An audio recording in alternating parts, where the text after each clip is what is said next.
Mulane tobat iku kudu syukur, aja tobat tok. Wong ngaji teng putih-putih cerita, kowe tobat eling dosa tok malah dosa. Mun ngandel kula. Piye-piye kowe iku mau nyesali kesalahan. Padahal faktane Allah ya maringi kowe kebaikan. Misalnya esuk ruhin delok cawe tok atau delok rondo jam 8. Tapi esuk kan ya salat subuh, salat zuhur, salat asar. Lah setan ini berusaha ngelingno ruhin mau dosane tok sampai lali syukur. Padahal tadi pagi ada prestasi kebaikan ya subuh ya zuhur ya asar. Mulane dawuh Abu Hasan Asyadzali, pintere setan wong soleh dipermalukan kon eling dosane tok. Nek eling dosane akhirnya mulang gak gelem, berjuang gak gelem, mergo ngrasa awake kurang bersih. Akhirnya ribuan wong Islam bahkan jutaan nganggur kabeh, gak ngambil peran li izzatil Islam wal muslim. Mergo dipaksa eling dosane tok. Mulane eling dosa tok iku min makayidis syaitan iku rekadayane setan. Mulane kula dadi kiai PD ku tak elmoni kula. Kula yo duwe dosa yo eling. Tapi kon eling terus semua. Piye-piye nikmate Allah ganjaran ya akeh kula salat subuh, salat zuhur, malah eling terus nabar salat. Mangane kula kuwatir ngono ana salat menang mergo eling terus bar salat. Mergo kena eling dosa terus, akhirnya kayak dadi mbalek gak wani, mulang gak wani, ngrumat musala gak wani, ngandani keapian gak wani, mergo ngrasa awake dhewe urung bener. Betapa keburukan yang menjadi runtuh gara-gara kowe eling dosa. Mulane pintere Kanjeng Nabi, banyak nabi ku nabi tenan. Marai sayyidul istighfar iku Allahumma anta rabbi la ilaha illa anta khalaqtani wa ana abduka wa ana ahdika wa adika mastata'tu. Dungane sebut istighfar. Abu ulaka bi ni'matika aliyya. Gusti kula sowan jenengan beto nikmate jenengan. Piye-piye kita diparingi subuh, zuhur, asar. Abu ulaka bi ni'matika aliyya. Kula sowan jenengan nggih beto nikmate jenengan. Meskipun wa abu bidzambi kula iki nggo dosa. Jadi fair. Jadi misalnya kesuwan pangeran dia takoki, "Kan, kowe ning dunya apa wae?" Nggih salat Gusti, subuh, zuhur, asar dijamaah, nggih ngaji. Ngaji Gusti, kalau tiap Gus Watang Yogyo ngaji, nggo ngarep. Wah, terus semua but kabeh kabehan. Ya dosa barang kan. Nggih Gusti, nggih dosa. Semangat di pas dosa pas ganjaran. Nggih udah-udi. Jawabnya jujur. Ojo geman muni dosa tok, kena muni dosa tok berarti mengabaikan nikmate Allah. Saiki misalnya kita bedheki. Ruhin 24 jam kumpul aku. Misalnya lho, Ruhin 24 jam kumpul aku. Esok tak kei kopi, jam 8 sarapan, jam 12 mangan. Jam 5 mangan meneh ngopi. Barisa ngemi. Pancen dayar dosan mangan nggih. Bariku mangan bakwan. Terus di antara hari-hari itu Ruhin tak sentak. Celek, cak goblok, cak kriting, bocah jelas. Terus dekne mau eling-eling omonganku tok. Gus Bae udarane aku elek. Iku tok sing dieling-eling. Aku gelok gak kira-kira. Prestasiku ngekeki mangan ping 5, ngentekno beras, ngentekno mie. Sing dieling-eling mau sisi-sisi omonganku celek. Yo gelok aku. Lah mulane Allah dawuh fazkuru ala Allah la'allakum tuflihun. Kowe iku eling nikmate Allah ben dadi wong bejo. Mergo kena eling dosa tok ngruntuhno semangatem bela izzatil Islam wal muslimin. Mulane dawuh Imam Abdul Hasan Asyadzili, kowe panut mazhab kula niku toreko kula Syadziliyah, bapak kula Syadziliyah. Meskipun kula nggih Naksabandi ngriyen kula dijenengno Bahauddin mergi bapak kepengin kula niku untuk barokah Bahauddin Naksabandi. Tapi bapak kula toreko Syadziliyah. Dawuh Imam Abdul Hasan Asyadzili sampean delok teng kene hikam. Nak teng kitab kula nomor 15. 13 nomor 15 juz sekali. Min syarril waswasil khannas alladzi yuwaswisu fi sudurin nas. Iku dawuh Abdul Hasan Asyadzili, waswas iku apa? Wong Islam dielingno dosane terus nganti ra terlibat ngurusi masjid, ngurusi pondok, ngurusi keapian mergo ngrasa awake urung suci. Akhirnya semua wong Islam mengabaikan kebaikan. Lha iku akal-akalane setan. Ngono iku akal-akalane setan. Mulane aja geman nyentak anak ora kok. Wah anak jajan 1000 entek, 2000 entek, 10000 entek. Wah anak jajan terus ngene. Terus iku jam piro? Misalnya anak jajan sampai sekolah jam 7, berarti jam 7. Engko bar sekolah jam 1, peturu jam 9, berarti lagi 3 jam. 3 jam nak sedina 24 jam kan 24 jam gak jajan. Terus iku ning ndi jajan? Lha mboten ate kula nyentak anak. Bocah kok amen jajan mboten ate. Kula wedi pangeran takoki 24 jam kalong 3 jam kok terus-teruse ning ndi? Wong anak kula nek esuk ya subuh nggih jamaah, bar magrib ya ngaji. Bojo kula sering tak elingno. Kus bocah mbok longgar mari sok ben nakal. Longgar apaan? Mampunya menjajan terus. Terusnya pirang jam. Mau yo ketok yo subuh ya sekolah ini jelo kelas mulai jam 7 sampai jam 12 menit. Ngaji yo bar magrib meh nganti isya. Ketoke terus belajar terus salat. Ketoke luwe akeh iku ae ndak mung yo.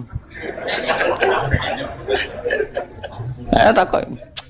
Padum bela anak lho ora aku kadung marek pangeran. Dadi pokoke aku hubunganku pangeran eling sing nikmat-nikmat wae wis ra eling di situ. Ya pancen iku perintah pangeran. Fazkuru ala Allah. Allah iku maknane nikmat apa musibah cek tak jawab. Misale ki bojo judes nuntut dhuwit macam-macam. Kowe aja eling iku tok. Kowe nuntut kowe iku wis bener. Misale nuntut lanangan liya iki, misale bojo njuk wong lanang liya. Ana wong ganteng jaluki dhuwit, malah bingung to. Wis bener Joko iku wis bener berarti normal lah bojoku njaluk aku iku normal wis bagus. Paham nggih? Terus ketika bojomu ngamuk, Mas, kuwi wae bar listrik wae blonjo entek sakmene kok pokoke mau sakmene bagus rasional. Mang kebutuhannya banyak kok tak kei sakmene. Bagus, mau tanya masih jalan. Kowe eling-eling sing bener to. Soale wong lanang misale banting gelas. Bagus lah, banting dasku malah koyo opus das. Jadi dia milih banting sesuatu yang enggak ada pidananya. Paham gitu? Jadi kena bojo banting gelas, sekali-kali diapresiasi. Dia milih banting sesuatu yang enggak ada pidananya. Coba kalau banting anak saya, itu kan pidana. Loh, bagus kan milih sesuatu yang enggak ono pidana nih. Berarti kan otaknya masih bagus. Lah ya misalnya banting Quran murtad, banting manusa kriminal. Terus dekne otake jalan milih gelas. Pemenang nak gelasnya plastik bagus lagi. Hanya lebih tidak itu lah, tidak masalah. Lebih bagus lagi. Lah iku aku hebat. Kula nu tambah yakin, ainul yakin nak Rasulullah iku habibu anjen kekasih pangeran. Tekan istighfar wae Nabi cek marai Abu Ulaka bini amatika alayya. Kula balik jenengan nggih beto nikmate jenengan. Mbak semuanya dihabiskan eling dosa. Malah nak jari Abdul Qasim Al-Qushairi, wong istighfar kok eling dosane wong sombong. Wong istighfar kok eling dosane iku wong sombong. Lah terus eling apa? Eling jembare rahmate Allah. Aja eling dosamu. Kok nek eling dosamu, berarti seakan-akan kowe iku terus istighfar nangis eling dosamu. Bareng eling dosamu terus gak nyaman kowe urip pembe Allah. Mestine kowe eling, ya Allah, kula nate dosa kok jenengan tetep sahno mujalasah mbek jenengan. Kula nate dosa kok jenengan sahno matur jenengan nyuwun sepuro. Ya Allah, betapa besarnya hidayat Engkau. Jenengan ngertos nak kula nate dosa tetep jenengan tarik, jenengan angkat sehingga kula purun istighfar. Mumpun ngoten jenengan mensifati diri Anda bahwa Engkau adalah Ghafurur Rahim. Jenengan dat sing paling kathah nyepuro. Nyepuro nu kathah menghapus. Mumpun sehingga akhirnya nyifati Allah malah Rabbi ini zalamtu nafsi zulman kabiran katsira. Kula niku zalim kathah salah kula kathah. Akhirnya nyifati apa? Wala yaghfiru dzunuba illa anta. Sing saged nyepuro namung jenengan.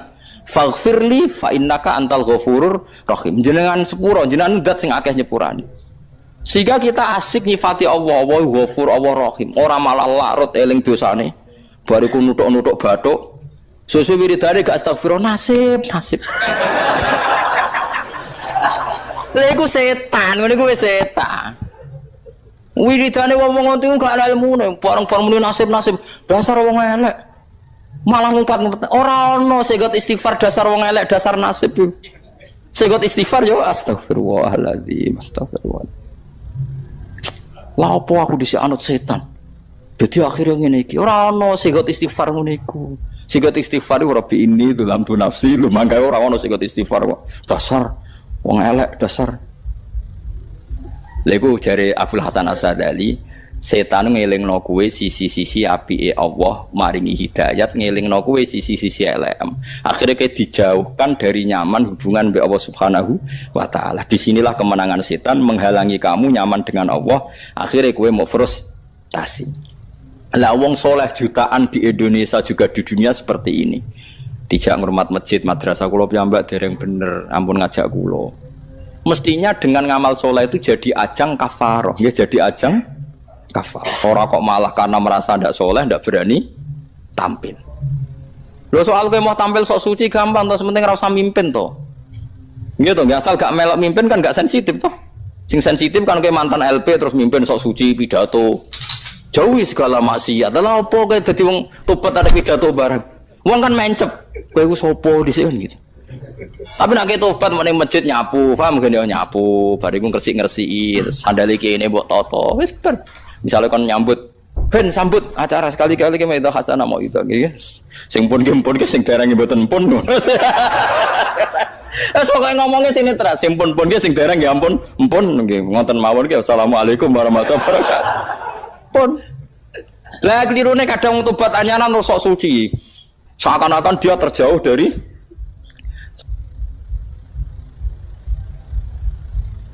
saya iku perkara. Paham gitu? Dadi mazhab ulama tiang-tiang riyen sing mboten dosa iku apik. Wong eling dosa iku sombong. Mestine ya kudu eling sisi-sisi hidayate Allah. Piye wae sedina mangko diparingi salat subuh, salat zuhur, ngrumat anak, ngrumat bojo. Mau bojo ngamuk kowe ya sabar. Ning dalan ana wong macem-macem ya kowe sabar. Hari ini saya tidak zina, hari ini saya tidak selingkuh, hari ini saya tidak minum narkoba. Wis wae eling-eling terus. Mau aku turu yakin gak zina, gak narkoba, gak mbok tangi turu alhamdulillah, mau turu gak maksiat. Enggak ngombe alhamdulillah gak nyabu. Wis wali tenan. Lan nek ihya ana cerita ana ulama takoki pangeran. Hei ulama, kowe ning donya diulamakno. Kowe saiki sowan aku ketemu ngamal apa? Ulama iku bingung. Sama nak gak percaya delok teng ihya teng Kitabur Rojak. Bareng bingung mbek pangeran dibarno. Sono ulama takoki, "Nak kowe piye?" Kula Gusti. Kula nggih ulama Gusti, teng donya nggih biasa standar mawon. Tapi kula mboten nate nyirikno jenengan. Mun mboten nate dosa syirik panjenengan. Lan jenengan ngendikan nak liyane syirik mbok sepuro. Terus jare pangeran dawuh pangeran, "Sotak ta kowe bener langsung swarga." Dadi tukang pangeran, "Kowe aku sangu apa?" Sangu napa Gusti? Nggih sangu pokoke jenengan niku Rahman Rahim, kula niku mboten nate syirik mbek jenengan. Lah ora tau dosa, nggih sering Gusti, tapi jare jenengan ora syirik di sepuro. Wis ngono ta. Wis langsung wis ke swarga. Terus ulama sing ngowah-ngowah getun, lha apa gak ngomong ngono perkara. Lho nggih kula niku nak roh wong nggih utange kuwatha terus anake wakal nakal. Ya kok tetep iso guyu nangis sik rahmane pangeran. Wong bingung ngono ya kok guyu. Mulane sering, kula niku kiai kan sering ngomong frustasi sowan kula, Gus kula utang kula kathah anak kula minggat, sakniki bojo kula nggih menyusul minggat. Niki solusine sepundi tak sugoi kopi. Jenengan iki ora rasane kopi enak. Enak Gus niki cocok. Wah, berarti jenengan jek normal bagus. Jenengan jek rokokan seneng nggih, rokokan. Sik nikmat terus ya bagus, buat sik eling nikmate pangeran. Kuwi niku mawon wae jenengan eling nak ngopi niku enak, rokok niku napa enak. Mohon pokoknya jenengan kudu eling terus rahmate pangeran. Ampun eling bojo minggat macam-macam. Anggap mohon bojone sampean cerdas, menghindari kebangkrutan ke yang lebih baik. Sampean kudu bangga. Melok jenengan gak bahagia atau mboten? Nek melok tuane bahagia nggih. Berarti bojomu rasional, bagus. Kowe kudu bangga. Ndek bojo apa? Rasional. Dadi bojomu ndek pilihan sing tepat, kudune ke bangga. Urung mbok pekat to dereng ya wis. Regani cerdase bojomu pilihane ku regani. Semulai sadar, kang seminggu semuanya. Wah, bagus ke solusi ini jenengan. Kulon saat ini pun nikmat, pun stabil urip kulon. Lagu Dawi Abdul Hasan As-Sadali min syarril waswasil khannas alladzi yuwaswisu fi sudur. Jadi setan berusaha memisahkan Anda dengan Allah justru baik dosa. Mulane Nabi Adam niku bar dosa malah summat stabahu rabbuhu fataba alaihi wa hada. Istiba dipilih. Dipilih napa? Pangeran. Mergo bar Nabi Adam dosa oleh nyifati Allah luwih sempurna timbang zaman rong dosa. Nggih niku nyifati Allahumma innaka ta'lamu sirri wa alaniyati faqbal ma'dzirati wa ta'lamu hajati fa'atini su'li wa ta'lamu ma fi nafsi faghfirli dzunubi. Faghfirli fa innahu la yaghfiru dzunuba illa anta. Allahumma inni as'aluka imanan yubashiru qalbi wa yaqinan shadiqan hatta a'lama annahu la yusibuni illa ma katabta alayya waridho bima qadaita alayya. Ditobate Nabi Adam lucu. Gusti, kula niku roh nak kabeh takdire jenengan. Jenengan kudu maringi iman kula nak semua yang terjadi mergo takdire jenengan. Malah diparingi tobat. Umpama Nabi Adam eling dosane terus mungkin malah ra diparingi tobat. Mergo Allah di skenario besar Adam salah ben ning bumi, nak ning bumi kok Allah ngutus Nabi Muhammad. Engko ana wong paling afdol sak donya iku Nabi Muhammad sing nunggoni Kanjeng Nabi nganti saiki. Kita ditugoni Nabi mergo ora perlu bunuh diri, ora kaya bangsa napa Israel. Mulane kula setuju mbek madzhab Hasan Sadali. Saiki piye-piye wong Islam nganti rusak ngene iki gara-gara wong soleh-soleh iku eling sisi salahe masa lalu, terus gak gelem memberi peran ning Islam, alasane tahu di akhirnya ana kekosongan. Padahal dawuh bapak ngene, lha ya leh, misale maling iku terus isi jeding masjid, ayo tetep maling isi jeding masjid, ayo tetep artinya ya tetap dadi ngamali. La opo eling tau maling terus ora tau ning masjid jare isin mergo tau terus padahal misalnya ngisi masjid yo misale saiki ana wong fasik teko ngaji yo nambahi jumlahe akeh pengajian. Mau teko ngaji mergo ngrasa fasik. Lah sing misale wong fasik ngrasa fasik kabeh tetep nekani pengajian, nak pengajian mayoritas mergo sing fasik lah teko. Lah nek misale sing fasik aku mau teko wong rusuh, akhirnya sing ngaji sepi to wong resik tok. Berarti sing ngaji wong ujub tok ngrasa resik. Malah repot toh.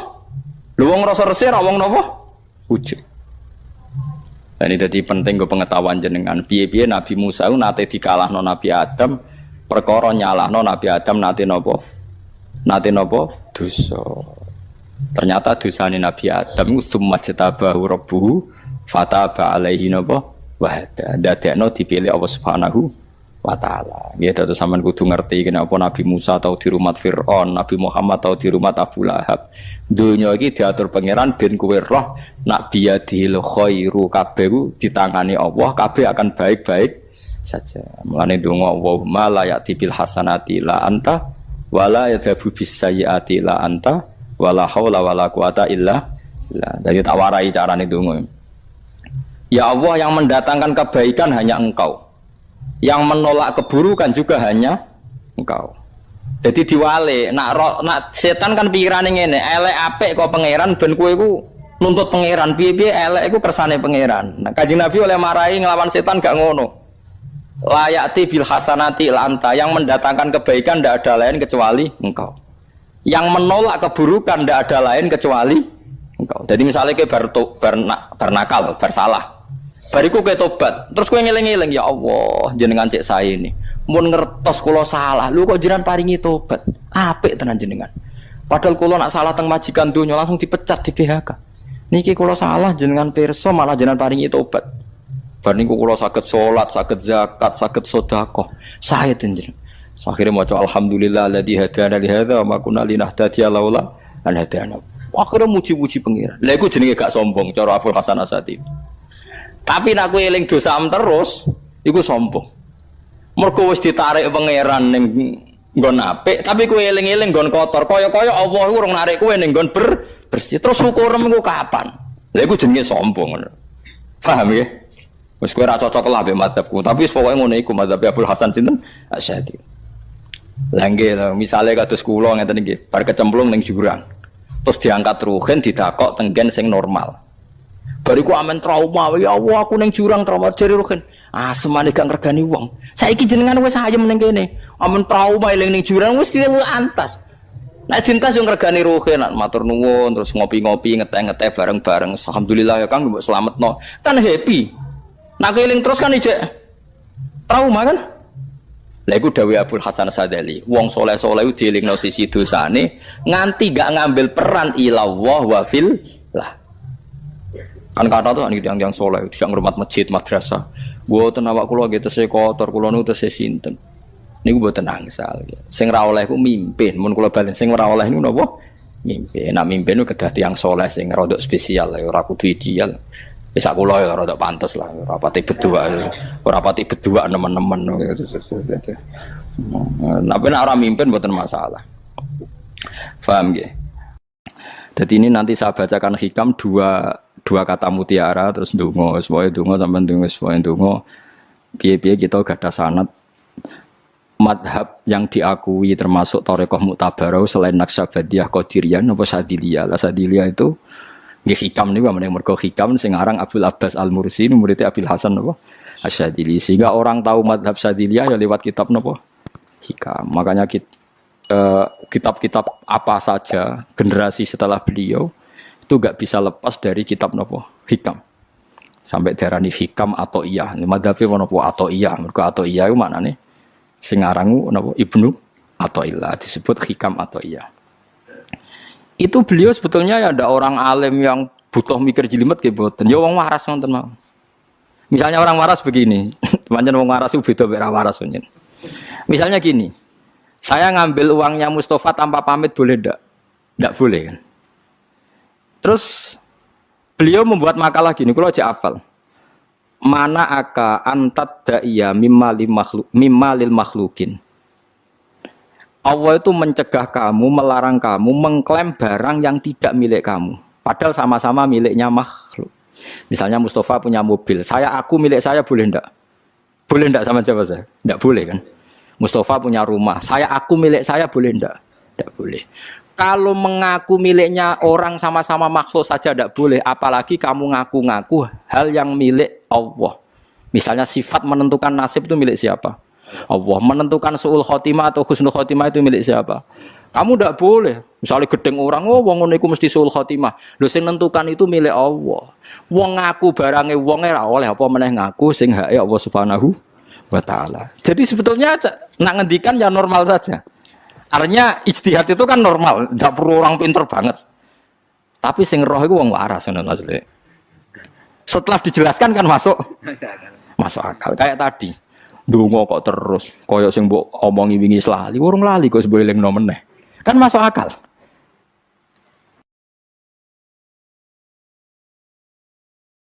Tapi kok jangan anut aku, mergo ora asli, ora asli. Wong anut-anut kan mboten apa. Dadi ini kula waca kalih mawon nggih kenangan kula ben dadi nggih kenangan kula napa makalah sanggeng napa hikam ya. Nggih kula waca Arab mawon engko napa. Nggih bismillahirrahmanirrahim. Kula nak maca malah bingung biasa hafalan malah maca. Jadi piyambake ngendikan mana aka antatta iya male salaka mimalil makhlukin afayubi hulaka antatta iya wasfahu wa rabbul alamin. Di Allah nglarang jenengan mengaku barang yang miliknya orang lain, apalagi ngaku-ngaku hak sing miliknya Allah Subhanahu wa taala. Sehingga kita ndak boleh misalnya maksudno tiyang wong iku mesti celaka, nyelakano orang itu hak sinten? Hak ya Allah. Kowe ora usah GR sok ben mesti bener, iso wae saiki bener sok ben salah. Kamu juga enggak usah merasa salah. Soalnya saya kira soleh, soben soleh sudah itu hak ya Allah, sudah ada itu. Terus ngendikane beliau ini ilahi kulama akhrosoni lu'mi antokoni karomuka. Gusti ketika saya didiamkan oleh kesalahan-kesalahan saya antokoni karomuka, maka saya digerakkan oleh sifat lomane jenengan. Itu perasaannya hikam. Misalnya sampean ngerasa dosamu akeh terus rawani donga. Ngerasa salahmu akeh terus ngerasa ora ahli swarga niku jare hikam Gusti kula nek eling salah kula kok ora pantes mlebu swarga tapi nek eling lumane jenengan nggih pantes mawon lha iku dindot wong ngono niku wis dindot dina eling dosamu sampean akeh kan gak pantes mlebu swarga tapi nek eling jembare rahmati Allah nggih pantes mawon ilahi kullama akhrasani lumi antokoni karomuka wa kullama ayasatni ausofi atma'atni minnatuka. Ketika saya putus asa karena sifat-sifat saya yang buruk, maka saya akan digerakkan lagi punya harapan karena saking melimpahnya nikmate jenengan to peparinge jenengan. Terus beliau di sarah-sarah dicontohkan. Saat Umar masih kafir itu pernah gak minta jadi muslim kan enggak, tapi ketika Allah menghendaki dia jadi muslim maka jadilah Umar seorang yang muslim. Jadi orang tanpa keinginan pun kalau Allah menghendaki baik ditarik yang menjadi baik. Artinya kamu jangan percaya wong aku apik dadi wong apik piye, wong aku ngene. Wong sing ora tau niat apik wae iso diapikno pangeran kados sinten Sayyidina Umar. Sunan Kalijaga ketika nggarong ning gone Sunan Bonang niate ya untuk emas. Niate wae elek, tapi ketika Allah ngersakno dadi apik ada takdir yang memandu dia jadi apik, bahkan dadi wali. Itu fakul lama ayasatni ausofi ketika saya diputus asakan oleh sifat-sifat saya yang buruk maka saya akan diharapkan lagi diberi tomak diberi harapan oleh banyak peparingnya napa jenengan. Jadi intinya kalau suwun khasnya madhab Sadili itu melihat sisi positif. Jadi misalnya jenengan sholat misalnya Ning rungokno tenan nggih. Misale jenengan salat, potensi gak diterima itu tinggi. Mungkin kita ada ikhlas, mungkin kita ndak tumakninah, mungkin kita banyak melakukan kesalahan, mungkin eling macam-macam. Itu potensi yang menjadikan kita salatnya ndak diterima Allah. Tapi cara mazhab Sadilah berpikir gitu itu tidak boleh. Kamu harus ingat bahwa sujud ini luar biasa. Banyak orang yang nggak diberi anugerah sujud. Orang bertahun-tahun, berpuluh-puluh tahun hidup kafir tidak pernah sujud. Kamu sekarang ditakdir mau sujud. Jadi mestinya kena sholat bersolat subuh, matur nuwun Gusti tadi saya sujud sama jenengan, matur nuwun Gusti tadi saya rukuk sama jenengan. Gak usah mikir buat ditampa ora, ijo eling terus. Nanti setelah zuhur ya begitu. Eling terus, tadi ditakdir sujud, ditakdir rukuk, ditakdir sholat. Sehingga mazhab Sadiliyah itu sampai mengatakan begini, orang yang beribadah meskipun sedikit dan yakin bahwa itu peparingi Allah, minnah dari Allah, itu lebih baik ketimbang ibadah banyak plus merasa kurang.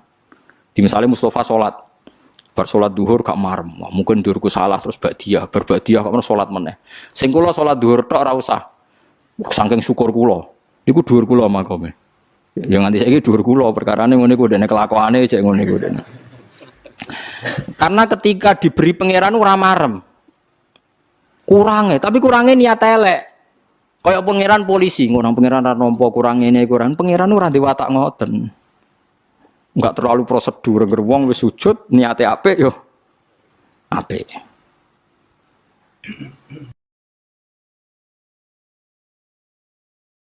Ya mulane kula nate debat mbek jenengan kula kan bolak-balik cerita. Sampai nak sujud itu untuk menjadi sah itu kan bathuk, tangan loro, dengkul loro, delamaan loro sehingga harus sujud pada 7 anggota. Jadi menurut mazhab yang asoh kalau sujud itu harus 7 anggota. Tapi ada ulama yang mengatakan cukup bathuk tok ambek sikil. Angger wis ngene jenenge sujud. Alasannya ulama ini masuk akal. Saya nak diwalik. Ono Zaid yang Muslim, bathuke ditemplekno bumi niat sujud ning berhala. Hukumnya kafir ta ora? Enggak jawab ya, kafir kan? Iku syaratnya anggota pitu apa? Terus ketika jengben teng mahsyar, nggih teng mahsyar niku tiang-tiang kafir sinten mawon pokoknya sing kafir. Niku digiring ketemu Allah terus Allah takok akadzabtum bi ayati walam tukhitu biha napa? Ilman. Apa alasan Anda mendustakan atau membohongkan atau tidak percaya sama ayat-ayatku? Padahal Anda tidak menguasai secara ilmiah. Ya Anda tidak menguasai secara ilmiah. Jadi Allah ini mun fair. Kamu tidak apa-apa mendustakan ayat saya asal Anda bisa membuat alasan dan alasan itu ilmiah. Ya alasan itu apa? Ilmiah. Tapi tentu mereka orang-orang yang kafir itu tidak pernah ilmiah. Mulane ketika ulama-ulama ahli tauhid, kowe nak kepengen imanem kuat, iku kudu gak bodoh iku artine pinter. Tapi aja muni ilmiah, basa modern ilmiah aku pinter golek dhuwit. Pinter ngatur pajak ku jenenge apa? Ilmiah. Ilmiah itu ngeten nggih. Mpun sampean ngandel kula mun. Ilmiah sing kowe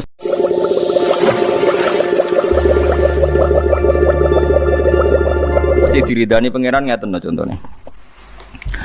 Ilmiah itu satu fakta yang tidak diterbantahkan oleh objek atau objek tidak dijadikan sumber acuan hukum. Kalau baleni malih ya. Ilmiah sing mesti diridani pangeran sampean tak warai ya. Ilmiah sing mesti diridani pangeran itu jangan pernah merujuk atau mereferensi objek yang objek ini harus kamu tinggalkan, jangan jadikan patokan nopo hukum. Mergo piye-piye statusnya namung nopo objek. Jadi rasionale Quran itu gampang. Misalnya ngeten, contoh paling nyata. Ketika Kanjeng Nabi ngendikan, sok mben niku wong sakwise mati dadi lemah, dadi tulang belulang, niku ditangekno saka kubur terus menghadapi hisab. Nggih menghadapi napa? Hisab. Terus wong kafir komentar, "Aidza mitna wa kunna turaba wa idzaman a inna lamab'utsun." Sebagian ayat macam-macam lah tentang. Sekarang sampean tak bedheki. Terus orang kafir lebih ekstrim lagi. Ada tulang belulang yang sudah membiru, membiru sekali, diremes, tentu kan terus hancur lebur, terus disawurno ning wajahe Kanjeng Nabi. Masa kayak gini nanti bisa bangun lagi. Kanjeng Nabi mental mawon, ngadepi wong gendeng wis mental mawon. Lama-lama mereka lebih ekstrim lagi. Faktu bi abaina in kuntum shadiqin, kalau kamu benar Muhammad, orang-orang yang sudah mati bangkitkan. Nanti kita tanya apa ajaran kamu benar atau salah. Berarti ada 3 hujjah ya, 3 logika yang dibangun orang kafir. Masa barang hancur bisa kembali lagi. Terus 2, buktikan bahwa yang sudah mati bisa bangun lagi. Terus kamu Muhammad harus bisa membuktikan. Kamu Muhammad harus bisa membuktikan. Kemudian teori ini kelihatan salah kalau kamu punya ilmu, nggih. Punya ilmu cara pangeran nggih, ora ilmu kados urusan pajak golek dhuwit mboten niku mboten ilmu niku. Niku wong kepengin mapan nggih. Tapi mboten napa? Mboten ilmu. Ngeten logikane. Sekarang sampean saya tanya. Kita ini mukmin, ya saleh, ya alim, ya waras. Kowe kudu yakin alim. So yakin ngono ora perlu ana buktine, pokoke yakin ngono. Pokoke sampean kudu yakin alim. Mergo la ilaha illallah syaratnya kudu alim, fa'lam annahu la ilaha illallah. Kamu harus ngerti. Kalau harus ngerti berarti bahasa Arabnya ana alim, saya tahu. Ya. Yeah. Mohon kok diuji nak ketemu pangeran. Sekarang sampean tak bedheki, tak wari logika sing mesti diridani pangeran. Manusia ketika wujud tuh objek apa subjek? Objek. Ketika mobil dibikin oleh orang Jepang itu objek apa subjek? Objek. Mestinya objek itu tidak pernah jadi ukuran untuk mengukur kekuatan subjek. Jadi misalnya mobil sudah hancur, terus kamu bilang, wah mobil sudah hancur kayak gini nggak mungkin bisa kembali lagi. Ya tentu pikiran Anda itu benar kalau terusannya mobil ini tidak bisa kembali sendiri karena dia objek. Tapi kamu salah kalau mengatakan mobil ini sudah hancur lebur, maka yang bikin pun tidak akan bisa menata lagi. Yo gendeng gue. Wong objek kok mengukur subjek. Nah manusia itu objek. Awal wujudnya ya objek, nanti wujud lagi ya objek. Bagaimana mungkin Anda bisa bilang objek ini sudah hancur, maka tidak bisa kembali dengan sendirinya. Benar kalau nggak bisa kembali dengan. Tapi kalau kamu ngambil kesimpulan, yang bikin pun nggak bisa mengembalikan, yuk gendeng, teke waras. Wong yang bikin kok tidak bisa. Dengan kamu mensifati yang bikin, artinya hebat. Bisa bikin mobil, bisa bikin pesawat. Kalau bikin daur ulang tentu bisa. Sama. Iso gawe kue mripate loro, teke pating krentel, iso gadekno BPKB. Oh itu sudah hebat. So SMS-an, iso selingkuh, malah sing nakal-nakal. Wong iso gawe detail ngono iku wis iso nyembunyikan aset miliaran triliunan. Itu kan wong wis jelimet, uteke wis jelimet. Terus mati hancur. Kamu katakan yang bikin pun tidak bisa mengembalikan. Tentu kita tanya, yang bikin itu punya reputasi apa? Mulai kecil jadi besar, terus mata yang hanya begitu bisa melihat, macam-macam. Paham sih kalau mas, gampang kan cara berpikir. Bagaimana objek bisa menjadi tolok ukur atau rujukan hukum? Berhubung wis hancur, maka tidak mungkin kembali loh. Objek itu tidak bisa jadi rujukan hukumnya. Jadi rujukan hukum tentu subjek. Ya seperti HP ini. HP ini tak letakkan di meja. Terus kamu bilang, HP ini nggak bisa jalan sampai di bawah meja. Ya benar. Tapi kalau kamu bilang yang menaruh HP di meja, di atas meja nggak bisa menaruh di bawah meja, ya wong gendeng, sing dakok ning dhuwur jare iso dakok ning ngisor wong karek geser wae napa? Nah, makanya kita sebagai mukmin supaya imannya benar diridani Allah, disuruh berlatih hanya nyifati Allah. Kamu jangan menyifati objek. Kamu jangan tanya caranya. Misalnya begini tak warai carane wiridan Asmaul Husna. Cuma bengak-bengok tok ora jelas. Bengak-bengok ora paham nganggo sound system ngrameni tangga tok ora jelas. Wa huwallazi yuhyi wa yumitu. Itu enggak usah objek. Allah itu zat sing yuhyi yang menghidupkan. Terus yumitu yang matikan. Kamu enggak usah mikir caranya gimana. Pokoknya Allah itu yang menghidupkan. Zaman sekarang kita hidup pun kita tidak pernah tahu kenapa sekarang masih hidup. Saya pun tidak tahu, kamu pun tidak tahu. Coba sampean tanya, kenapa kamu sekarang hidup? Karena punya nyawa. Kenapa ada nyawa? Terus nyawanya di mana? Sekarang sedang apa nyawa itu? Bentuknya kayak apa? Kamu kan tidak tahu. Pokoknya tahu-tahu hidup. Ya sudah kita hanya menyifati Allah yang menghidupkan. Caranya gimana? Mbah saya tidak tahu. Zaman saya wujud ya tidak tahu, zaman saya hidup ya tidak tahu, tahu-tahu ada, tahu-tahu punya banyak masalah. Ya sudah gitu saja. Nanti tahu-tahu mati. Ya sudah setelah mati objek ini terserah subjeknya. Nanti mau dibikin apa? Nak minati Allah dadekno sampean api neraka ya dakok neraka, nak Allah ngersakno ning swarga ya ora roh. Wis karek anut ngono. Berhubung anut terus pokoke falam. Anahu lah harus tahu, harus tahu. Jadi lucu orang kafir. Terus pertanyaan kedua, mereka mengukur kebenaran kalau Muhammad bisa bangkitkan orang dari kubur. Kalau betul teori Anda betul orang bisa mati dan hidup lagi. Coba yang sudah mati bangkitkan. Pertanyaannya adalah, terus Muhammad dianggap gak mampu. Nyatanya kayak reso nangeno sing mati berarti kayak bohong. Nah mereka yang lebih bohong. Mereka pakai ukuran kebenaran dengan tolok ukur yang mereka ciptakan sendiri, yaitu ukuran orang mati bisa bangun adalah orang mati sekarang bangun. Pertanyaannya adalah yang punya ukuran itu siapa? Kan mereka. Mereka punya ukuran bahwa yang sudah mati harus dibangunkan untuk ditanya apakah betul bisa bangun apa enggak.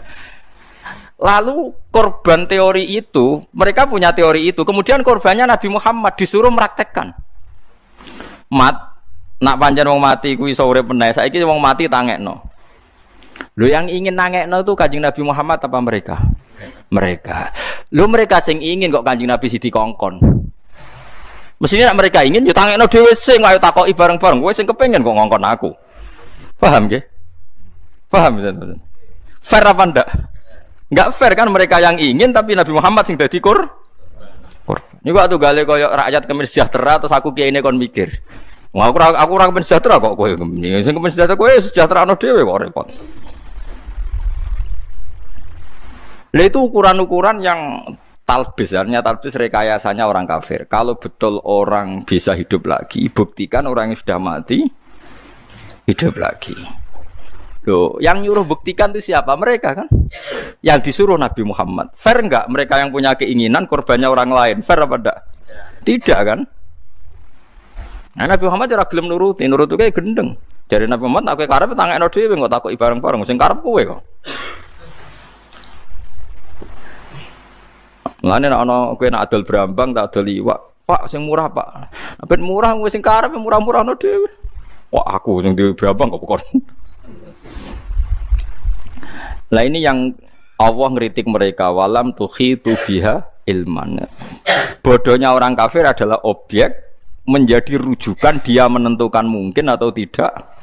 Wah itu keliru, objek kok jadi rujukan hukum. Itu tadi seperti HP di atas meja. Terus kamu bilang HP ini tidak mungkin bisa pindah di bawah meja. Ya betul kalau HP itu nggak bisa pindah sendiri. Tapi kalau kamu mengatakan yang menaruh HP di atas meja tidak akan mampu meletakkan HP di bawah meja, goblok apa gendeng? Nggak boleh lah ya seperti itu. Kan nggak mungkin orang mengatakan yang bisa bikin langit bumi, yang bisa bikin manusia, pasti tidak bisa mengembalikan lagi. Wong di gendeng tapi omongan kok ngono. Paham ya? Paham ya kalau maksudnya? Nah, makanya itu cara berpikir Quran itu rasional sekali. Yaitu cara berpikir seperti itu. Objek itu jangan jadikan ukuran. Makanya kalau kita nyebut Allah, misalnya wahwal khallaq, Allah itu ya alim, ya qadir, ya khallaq, ya wahab. Zat yang menciptakan hidup, zat yang menciptakan mati. Ya sudah seperti itu. Mulane sebenarnya ape mati yo eling-eling. Gusti zaman kula ora urip ya ora roh carane, sakniki kula mati ya ora roh carane. Mengke wayahe tangi malih ya ora roh carane. Cuma kula ngertos annaka ala kulli syai'in qadir. Kula tahu bahwa engkau ala kulli syai'in qadir. Ya sudah begitu terus mati. Nah iso ninggal warisan ora ya mati wae aja penting ora iso wae mati ya mati ae ora usah pamit. Sing penting kowe di keyakinan Gusti kula zaman urip ya ora roh carane. Sakniki zaman mati nggih mboten roh carane. Padha-padha wong kula namung objek, namung makhluk. Mpun terserah jenengan. Aja kaya wong kafir berhubung ra roh carane debu jadi manusia lagi kemudian nganggep itu mustahil. Itu kan aneh. Lha iku jenenge walam tuhitu biha ilman. Jadi sebenarnya Allah tuh enggak apa-apa kalau kamu ilmiah enggak apa-apa debat saya kata Allah, tapi ya tentu mereka tidak akan ilmiah karena mereka gendeng Yesus parah tenan. Nah, sampai sekarang kita pun seperti itu. Kita ini biasa berpikir sesuai objek. Taruh saja misalnya kowe seneng duit atau seneng cawe itu ayu. Saya tidak bisa hidup Gus tanpa anak itu. Wong objek kok jadi ukuran. Zaman kowe orang seneng cah iku ya wis urip. Kowe seneng cah iku job gede. Nyatane ya urip. Tapi saya tidak bisa hidup tenang nak orang untuk cintani dia. Lo objek kok jadi ukuran. Objek itu tidak bisa jadi ukuran. Subjeknya kan kamu. Terserah kamu pakai ukuran apa. Karena ukuran itu kamu ciptakan, akhirnya kamu ya seperti itu. Coba kamu ciptakan. Soalnya kowe rondo angkuh sithik. Wong kok bergantung cawe itu. Aku wong lanang kok bergantung cawe itu. Nek disenengi ya keren, senengi ku ino, gak ada harga diri mungkin. Wong ngono kan mulai agak egonya agak hidup, agak normal. Wah, senengi ku ino, disenengi ngono keren. Mulane Nabi itu jarang seneng wedok, tapi disenengi. Kabeh Nabi ganteng-ganteng. Kok apa iku isin nabine seneng tapi gak senengi. Ya, jadi jenenge Nabi Yusuf ku ganteng. Zulaikha dan roh Nabi Yusuf. Mergo napa? Nabi Muhammad tuh ganteng-gantenge wong. Jenenge sinten niku sapa sing anak wong Yahudi Sofia nggih. Sofia binti Huyai niku anake raja. Niku wis ngerti nak Nabi garwane kathah. Niku nderek perang bapake mau kepen roh wong kok terkenal ganteng-gantenge sepiro. Melok perang padahal dekne ning anake kiai cara melok perang. Mau kepengen roh gantenge Nabi Muhammad. Bareng roh ganteng tenan terus raine gak mungkin. Nak rai goroh gak mungkin.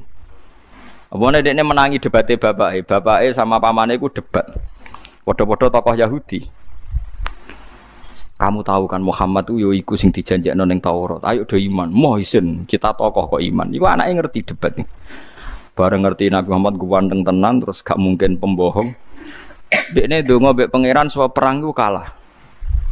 Nak kalah bedekne ditawan. Bareng dekne ditawan tenan sesuai aturan perang, pokoke ghanimah di sing nyekel cawe wedok iku ya dadi ghanimah. Kenek Dihya Al-Kalabi. Dihya Al-Kalabi iku ya ganteng.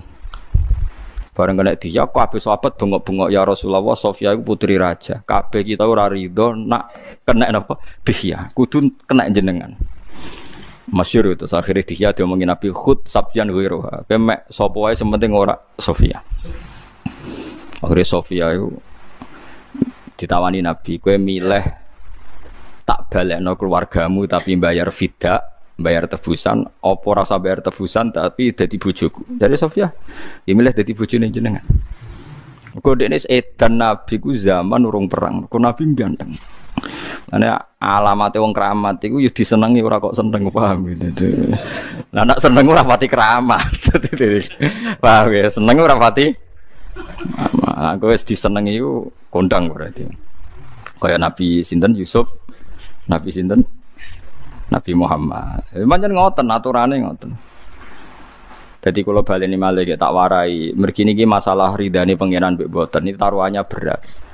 Nganti wong kafir kan merangi, wong Islam kan dukung dawuhe pangeran liyahlika man halaka am bayyinati wa yahya man hayya am bayyinah. Kersane pangeran niku nak wani urip ya urip sing ngerti bukti kebenarane Allah Subhanahu wa taala. Dadi wa yahya man hayya am bayyinah. Nak wani urip ya urip sing roh bukti kebenarane Allah. Ya kebenaran Allah termasuk kitabullah, Rasulullah dan sebagainya. Carane piye? Carane wow. Kita jangan tersandra, jangan terjebak berpikir menjadikan objek menjadi panutan hukum. Kowe aja kaya wong kafir berhubung lemah iku ora mungkin dadi manusa meneh. Nggih. Tanah gamane manusa wis dadi tanah kok. Was mustahil. Lah mergo miskin mustahil objek. Paham ya? Mobil yang sudah hancur itu objek. Terus kamu mengatakan nggak mungkin kembali lagi. Ya tentu tidak bisa kembali lagi. Tapi kalau Anda ngomong pabrik mobil ini tidak bisa nata ulang, pasti orang menertawakan Anda. Bagaimana mungkin pabrik yang bikin tidak bisa mengembalikan seperti semula? Tentu bisa. Nah, sampean saiki tak walik saiki. Terus Allah ngendikan misalnya gini di hadis-hadis ya lewat wahyu. Somben tempat sujud itu bersaksi. Jadi lemah sing mbok sujud ya bersaksi, sing mbok maksiat. Terus kamu mikir, wah itu mustahil, masa lemah bisa bicara, lemah bisa bersaksi. Lagi-lagi Anda terjebak objek, lemah itu objek tanah. Terus kamu mengatakan mukhal tanah bersaksi.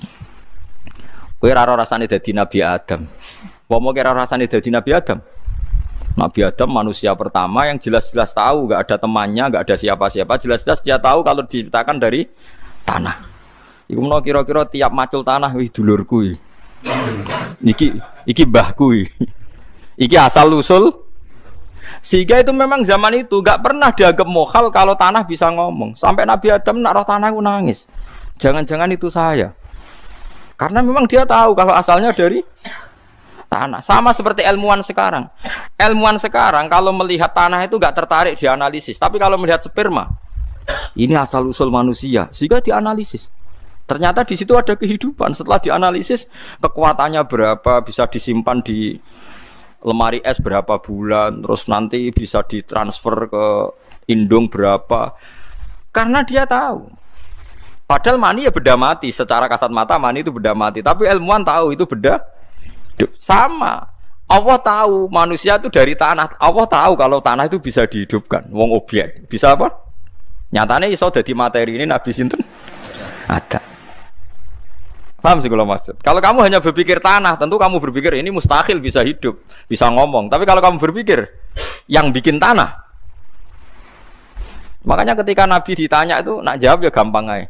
Nanti kamu itu yang fasek-fasek yukhsyaruna khufatan auratan yamsuna ala wujuhim. Orang yang kafir-kafir itu nanti berjalan pakai wajah. Terus sahabat tanya, masa Nabi jalan pakai wajah? Jawabnya Nabi sederhana, zat yang kuasa menjalankan pakai kaki tentu kuasa menjalankan pakai wajah. Langsung Nabi pakai pikiran subjek. Pelaku yang bisa menciptakan manusia sekarang jalan dengan kaki, pelaku yang sama atau aktor yang sama atau pencipta yang sama pasti bisa menjalankan dengan wajah. Jadi intinya kalau berpikir subjek semuanya menjadi semuanya menjadi apa? Mungkin. Lah orang kafir atau orang-orang fasik itu berpikir objek. Ya berat nak berpikir objek itu berat. Jadi goblok tenan, nggih. Napa dadi napa? Dadi goblok tenan. Jadi penting ya.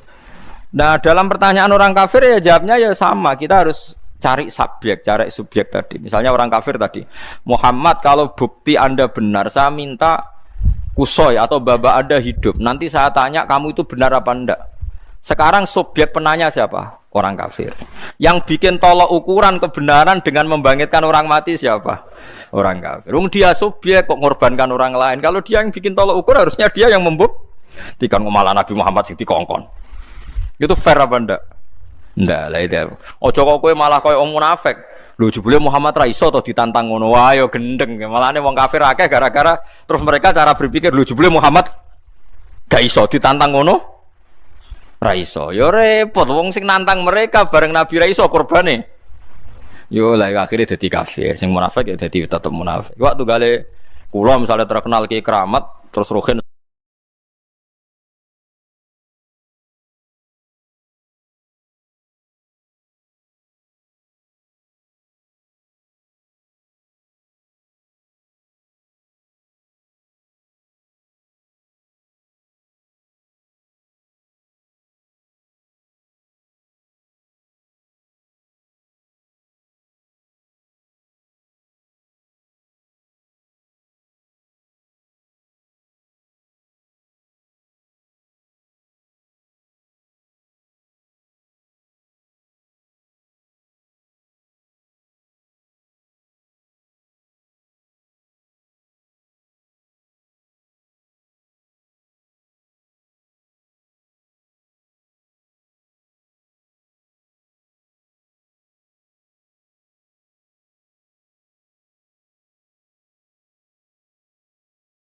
sowan.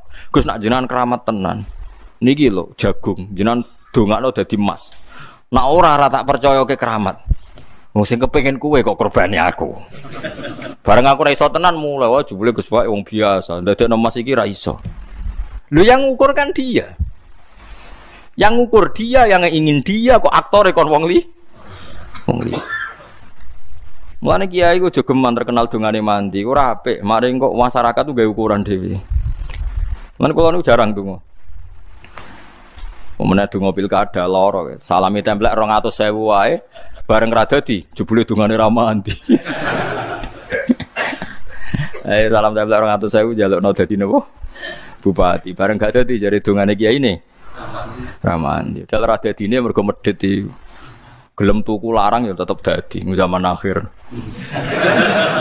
Enggak, per kepala kayak 200.000 mesti napa? Dadi. Ya ngarepe wong kiyaine 200.000, malah masyarakat ora dikeki kon dadi. Jadi kita sekarang tuh seperti itu. Jadi sampai banyak orang kafir, orang munafik itu mergo dawe pangeran walakinna aktsarahum iku ya jalun kadang diredaksekno layak kilun. Memang enggak punya akal. Kenapa enggak punya akal? Karena objek menjadi tolok ukur. Akhirnya tolok ukur ternyata subjek bukan apa? Objek. Eling-eling. Eling-eling tenan oke. Dadi mulane wong kafir dikritik Allah walam tukhitu biha ilman. Waktu galeng ngeten Nabi Ibrahim ditakoki mbek sinten Namrud. Pangeranmu sapa? Nabi Ibrahim ya jawab pangeranku yuhyi wa yumit. Qala rabbiyal ladzi yuhyi wa yumit. Pangeran iku sing nguripno sing matekno. Terus jare Namrud, nak ngono wae aku iso. Ya nak ngono wae aku iso. Terus dekne ana wong dibara urip, ana sing dipateni. Jare dekne nguripno matekno. Nah seperti itu enggak bener. Karena terjadi tidak sambung. Wong Nabi Ibrahim cerita pangeran kok dia cerita awake dhewe. Jadi orang kafir itu enggak sambung. Mulane tiyang alim sing belajar Quran ngertos betapa rasionalnya Quran. Quran itu tidak mau bahas sesuatu yang tidak terkait. Nggih bahas sesuatu yang tidak terkait. Itu tadi kalau orang kafir nuntut Nabi Muhammad orang mati dihidupkan lagi. Kemudian itu dipakai tolok ukur kebenaran Nabi Muhammad. Harusnya mereka yang membangunkan karena mereka yang punya teori itu yang menginginkan itu. Jangan Nabi Muhammad yang dituntut membangunkan. Nanti kena dadi canom penti sepeda motor. Aja wong tuamu sing mbok kongkon, sampeyan kowe kok wong tuamu sing mbok kongkon. Lan dunia zaman akhir kacau. Angger kepengin wong liya sing di berkat sejahtera Indonesia ekonomi naik sekian jari sapa aku ya ora sugih. Wah yo kacau. Wae ukurane ngono. Menteri hebat, presiden hebat nak kasil nyugeno dekne. Presiden nganti kenal kowe bukti presiden nganggur. Wong ning desa nganti kenal iku amen blusukan terus tapi nganti angger wong dikenali oleh kerja kapan amen. Jadi ini penting nggih. Makanya kula seneng nggih kali ayat Islam walam tukhitu biha ilman apa walam tukhitu biha apa ilman. Jadi orang kafir itu orang yang tidak tahu tentang ilmu sehingga mereka menjadi kafir. Dieling-eling nggih, pokoke aja sampai objek iku dadi tolok ukur pun ngoten mawon. Sehingga ketika kita hidup sekarang kemudian kita nanti hancur jadi lemah, ya sudah. Allah yang menciptakan kita mampu menjadi kita wujud. Saat kita sudah mati pasti mampu menjadikan kita bangkit lagi. Yes, kita tidak tahu caranya kayak apa. Sementing kita tidak terjebak karena melihat objek yang kasat mata itu hancur terus kamu mengatakan mustahil. Itu saja, itu yang paling pokok. Jogeman nggih tolok ukur itu berdasar apa? Objek. Ya berdasar subjek. Kalau subjeknya mampu ya akan mampu. Wa yauma yunfakhu fis-sur lan ing dalem tiyanane den tiyub apa fis-suri ing dalem sangkakala. Ail korni tegese kiye kuno manane iku sungu jare. Saniki ya trompet. Kiye kuno iku nak nggo trompet nganggo sungu. Akhire manane korni niku sungu. Lah kiye saiki wis roh dremben, roh trompet, manane korni iku napa? Trompet. Mulane jare kiye-kiye modern niku kecewa mbek kiye-kiye kuno. Niku Mbah Mun niku nak sering cerita swarga mbek neraka dibayangno kiye desa iku repot. Mergo jare bareng Nabi Muhammad tok niku sapa iku Muhammad. Kowe mbek sapa Bril mbek Muhammad. Terus dibuka jare kriyat perkarane wong kiye desa iku omahe nak dibuka napa? Kriyat. Nganti bayangno Isra Mi'raj Nabi ku jare pintu langit ya apa? Kriyat. Wah ya nyoros gak keren blas. Ya padha waktu gale kiye kuno bayangno kunci swarga. Kowe nek dikai kunci terus digantungno ngene.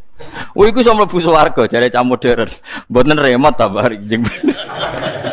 Mosok swarga sing jare modern sak grejete ati iku kebuka jebule jek nggawa kunci klotak-klotak. Iku ning hotel ngono wis kuno apa meneh. Ning napa? Swarga. Jangan-jangan kuncinya mau nganggo sandi atau nganggo retina mata terus apa? Kebuka, nganggo cukup gratifikasi. Mosok kunci swarga kok klotak-klotak. Nah, mungkin era cucu kita ya protes dengan gambaran kita dianggap terlalu napa? Terlalu napa? Kuno. Mulane rasa gambarno. Ya rasa napa? Gambar apa? Kan gambar iku waco. Perkara tiap zaman iku mesti benten-benten. Mulane jare Ibnu Khaldun nak ngenyek ulama sedurunge. Ibnu Khaldun sing terkenal, ulama terkenal. Jare wong kuno iku ana kiai kuno nak bayangno wong dhisik iku dhuwur-dhuwur. Saking dhuwure iku nak nyemplung segara, iku terus jupuk iwak. Gak ngarah kerem. Dadi segara paling jero iku mok sak wentise, sak napa? Wentis apa sak nih lho. Kentol. Terus jupuk iwak, grek bareng dijupuk. Dipanasno ning apa? Srengenge. Bariku mara darah dipangan. Dadi ya Allah. Dadi ono wong gambar dadi Mustafa iku cara wong kuno nak elsu mara segara, mau sak wentis jupuk iwak terus dikenekno mateng ning srengenge. Bariku terus dipangan. Jadi Ibnu Khaldun dia goblok kok nganti ngono jadi Ibnu Khaldun. Go bayangno jare wong kuno iku dhuwur-dhuwur. Nah sing beli mbang terus salat kelamine sepiro malah karo ndi-ndi. Malah do ndi-ndi. Mulane Ibnu Khaldun menyoal, pangeran iku duwe sunah iku ya tertib, meskipun nang dhisik dhuwur ya ora sakmono. Terus dekne buktekno, saya ini pernah datang ke Palestina, saya pernah datang ke Babylon dan saya tahu pintu-pintu raja zaman itu. Ternyata pintunya itu ya ndak setinggi itu. Artinya dekne tahu jajal gayoh pintu pol dhuwure iku ya gitu. Umpama wong dhisik sakmono iku omahe ra iso pintune. Lah nggih, nah dhuwure sakmono terus oleh gawe omah iku piye? Nyatane omahe ana pintune. Ora mungkin iso dikenekno tok srengenge langsung. Mulane Ibnu Khaldun itu punya kritik sama karangannya kitab-kitab dulu itu. Kitab itu syaratnya harus dua. Satu itu ada riwayatnya, dua itu mungkin secara nyata. Yang nomor dua dia mensyaratkan mungkin secara nyata. Mahwal waqi'. Secara teori itu mungkin. Mulane kula niku bapak niku senengane ngenyekan bapak kula. Mulane kita dadi wali nak bodoni iku sing masuk akal. Aja wali bento, bodoni gak masuk akal. Wali bento dari bapak. Asline ya ora wali yo bento bloko iku dari bapak. Misale ning Jawa Timur apa ning ndi ana wong terkenal wali. Bareng jam 12 wae Jumatan ditakoki, "Mbah kok ora Jumatan?" Dene jawabe, "Ora, cung aku Jumatan ning Mekah." Lho penggemare ya yakin adekne Jumatan ning Mekah. Padahal jam 12 ning kene ning Mekah jam 8. Sudah sujek ngopi. Paham ya? Sini dengan Mekah kan terpaut 4 jam. Nah dekne jam 12 dijak Jumatan gak gelem jare muni bar Jumatan ning Mekah. Saiki jam 12 ning kene ning Mekah jam piro? Jam 8 kan? Iku sudah 200. Jek ngopi-ngopi ning dalem. Lah iya niku jare bapak wali geblek. Mak bodoh niku sing masuk akal. Misalnya ora cong kok aku Jumatan ning Mekah muni engko kan rada masuk akal mergo engko nak muni wis kan ya mustahil to jam 12 di sini di Mekah masih. Memene saiki live ning TV ketok. Kira delok salat zuhur ning Mekah ning kene jam 4. Jam 4 asar delok ning TV parabola. Rak lagi salat apa? Zuhur. Engko ning kene jam 09 didelok lagi salat asar. Wah, akhir mereka asar. Lah iku contoh kemalan jare Ibnu Khaldun masih kultus keramat itu ya delok-delok siji ana riwayate nomor loro lagi masuk. Ya masuk era masuk akal mungkin terbangine Mekah aja masuk akal tapi waktu kan gak iso diputer. Iso ning Mekah jam 12 ning kene ning Mekah jam 12 ndak mungkin. Tetep anggere kene jam 12 ning Mekah jam 8. Mulane nek bodoni ngene mos enak sampean dadi wali tak wari. Mbah ora Jumatan. Engko aja ngong Jumatan ning Mekah. Mending kok rada akal kan? Tapi nek wis gak masuk akal. Jadi bodonilah ya butuh ilmu. Kalau saya ngeritik, ya itu memang penting. Itu karena tadi kita ini kesuwen dua kisah-kisah Israiliyat. Makanya dalam ilmu hadis dikritik betul hadis-hadis yang rawinya masalah siji krono goblok. Meskipun dia khusyuk, angger goblok nggak diterima karena nggak masuk akal.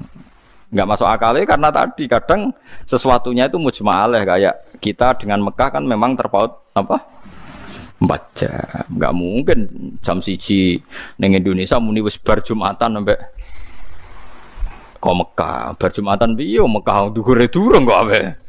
Mau di Mekah jam 8 kok muni bar itu kan enggak masuk akal.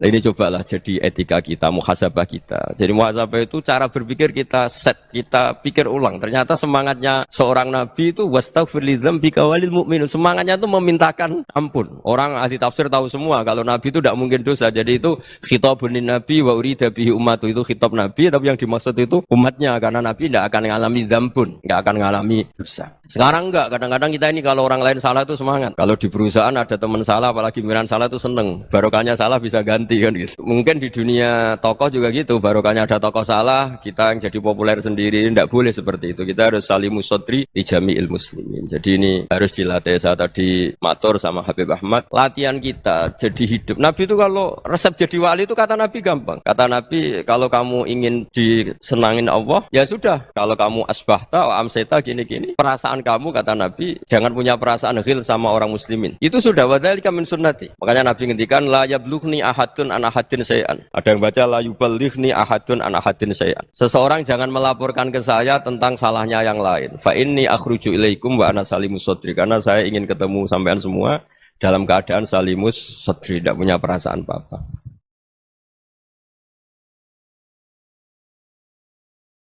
Dalam konteks Indonesia, muhasabah itu sudah jadi perilaku ya. Karena dulu orang tua saya, guru-guru saya kalau ngandani itu, bayangkan kalau kamu jadi dia. Jadi misalnya kita mentang-mentang atasan, otoriter sama bawahan. Bayangkan kalau kamu jadi yang bawahan itu kayak apa? Laukun tamakanah, kalau orang Arab bilang, bayangkan kalau kamu di posisi dia. Makanya guyonannya orang-orang Indonesia itu kan orang ngaramkan judi gitu, bareng dikasih tahu. Tapi yang menang anak jenengan, alhamdulillah.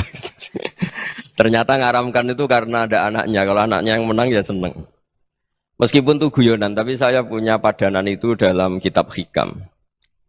Nabi Ibrahim itu Khalilur Rahman, tentu bencinya minta ampun sama yang namanya maksiat. Suatu saat beliau diterbangkan di alam malakut. Itu kalau di Hikam saya halaman 15 juga. Saya masih ingat betul. Mungkin kalau Anda beda halaman karena beda cetakan. Atau enggak punya kitabnya. Atau punya tapi tidak bisa baca. Nah itu jadi berbagai kemungkinan. Atau punya tidak bisa baca tapi dianggap jimat. Atau digo pencitraan. Banyak itu kaji-kaji tidak bisa baca kitab tapi di ruang tamunya kitabnya besar-besar. Pencitraan itu. Tapi ya bagus lah, enggak apa-apa untuk syiar. Setelah diterbangkan di alam malakut, diperlihatkan sama Allah, ada orang pezina, ada orang syaribul khomri, ada orang mabuk, ada orang macam-macam. Allah tanya sama Nabi Ibrahim, bagaimana pendapat kamu Ibrahim tentang mereka yang maksiat? Kata Nabi Ibrahim, ya Allah habisi saja mereka, mereka hidup di bumi engkau, makan rezeki engkau, kemudian mereka tidak taat sama engkau. Singkat cerita di fase itu, saya ulang lagi di fase itu, Allah nurutin. Sampai sekian peristiwa, mungkin 3 atau 4. Ya, setelah sekian tahun Nabi Ibrahim lupa peristiwa itu, kemudian beliau diminta menyembelih anaknya. Ini versi kitab Hikam. Memang versinya banyak tentang kenapa Nabi Ibrahim disuruh menyembelih anaknya. Ketika mau menyembelih anaknya, Nabi Ibrahim ragu. Huwa samratu fuadi. Anak saya ini buah hati saya, kenapa engkau suruh menyembelih? Terus kata Allah, apa kamu tidak ingat ketika kamu saya angkat di alam malakut, kemudian kamu usul bunuh-bunuh, saya ada mempertimbangkan usul Anda, tapi kenapa sekarang saya merintahkan kamu mikir gitu. Terus, ya karena ini anak saya ya Allah. Terus kata Allah, rumang samu wong sumpukon mata ini gak gawean kau sing gawe kowe enak wae usul mata ini. Jadi sebenarnya saya yang bikin, kemudian Anda enak aja usul membunuh. Semenjak itu Nabi Ibrahim itu di eranya itu asfaqun nas, orang paling sayang sama manusia. Karena kadang kita keras itu ya kebetulan itu udah anak kita, ada keluarga kita. Cara orang Jawa itu kan gitu ya, kalau ada perempuan terus macak yang macam-macam pakai sepeda motor cowok terus wah itu luput suwuk, semoga-moga gini. Tapi setelah dikasih tahu, niku ponakane jenengan, semoga-moga selamat. Jadi jangan-jangan kemarin ahli ma'asi itu kebetulan itu tidak keluarga kita. Kalau keluarga kita yang pernah salah pada kita, semangat kita mintakan maaf. Jangan-jangan kita didikte hukum sosial gitu. Jadi orang yang salah, kebetulan tuh orang yang menservis kita. Atau keluarga kita, atau orang dekat kita. Jangan-jangan semangat kita mintakan ampun. Tapi kalau sama orang lain, kebetulan musuh kita semangatnya minta itu kena adab. Nah ini yang nggak boleh dalam Islam. Islam mengajarkan niru Rasulullah SAW, Nabi itu rahmatal lil alamin. Bahkan kemarin saya ngaji virtual sama beberapa habaib, ada Habib Ali Al-Jufri dari Mesir, ya. Ada Habib Alwi dari Kuitang, ada Habib Nabil Al-Musawa. Dari sekian habaib itu saya masih ingat diantaranya yang didawuhkan rahmatan lil alamin itu ketika Nabi adahu kaumuh, disakiti oleh kaumnya, dan itu mereka masih kafir semua. Itu mereka dapat doanya Nabi, Allahumma hdi qaumi fa innahum la ya'lamun. Kayak apa baiknya Nabi, orang yang menyakiti, yang melukai, tapi Nabi masih berdoa, Allahumma hdi qaumi fa innahum la ya'lamun. Sayyidina Umar dapat doanya Nabi itu yakhina kana kafiran, ketika masih kafir didoakan. Allahumma aizzal Islam bi Umar. Itu ketika masih kafir. Itu pelajaran bagi kita bahwa yang sedang tidak cocok pun itu berdapat doa kita. Ya doa supaya kondisi kita baik, hari tambah baik. Karena agama ini saya berkali-kali bilang limangka nayarjuwa hawal yaumal akhir. Agama ini diperuntukkan bagi yang selalu punya harapan pada Allah Subhanahu wa taala. Saya cerita muhasabah ini tentang hubungan kita dengan Allah. Di Indonesia itu banyak orang fasik, banyak orang nakal. Ya di mana-mana orang nakal itu ya mayoritas wa aksaruhum fasikun. Tapi berkahnya harapan. Mungkin saya kira nakal sok benda, mungkin saya kira sholat sok ben sholat, mungkin sekarang belum sakhok, belum dermawan, suatu saat dermawan. Barokahnya itu kefasikan ini dianggap sementara. Sedang fasik, sedang tidak benar. Karena kiai-kiai kita, para guru-guru kita, para habaib utamanya itu mesti bilang semoga husnul khotimah. Nah barokahnya doa itu, semoga husnul khotimah itu menjadikan satu pola sosial. Yang sedang fasik ini masih diharapkan jadi lebih baik, jadi lebih. Sehingga kita tidak ngambil sikap ekstrim, ya ingin menghabisi atau ingin mengadili, tidak. Karena selalu kita punya harapan. Dan agama ini limangka nerjuwo hawal yaumil akhir. Bayangkan dulu kalau yang nakal itu anak kamu. Pasti kamu nggak ingin kan langsung dapat azab, dapat apa. Padahal kita semua jadi tokoh ini abul kulli, bapak dari semuanya. Sehingga ketika Rasulullah SAW jalan-jalan kemudian melihat perempuan sedang menyalakan api. Kalau apinya mati ditiup, anaknya dijauhkan.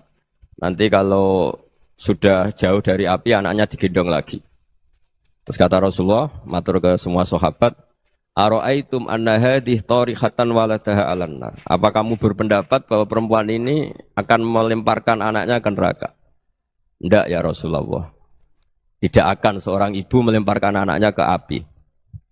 Terus kata Rasulullah, Allahu arhamu min hadih biwaladiha. Allah lebih rahman, lebih rahim dibanding orang tua ini kepada anaknya.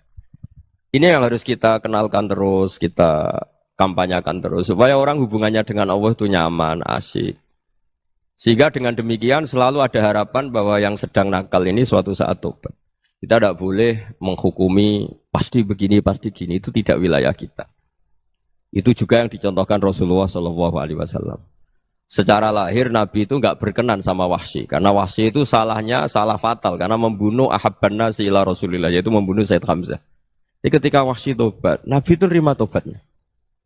Dan ketika beliau dengan basariyahnya agak siap ketemu Wahsy karena harus ingat Sayyid Hamzah, basariyahnya diturutin. Oke, kamu iman, saya turutin, tapi jangan sering ketemu saya. Karena kalau ketemu kamu, saya masih ingat sama paman saya, Sayyid Hamzah. Kita bisa ngelola seperti itu. Kita tidak cocok sama orang, bagaimanapun mereka umat Rasulullah SAW, kita tetap mencintai mereka.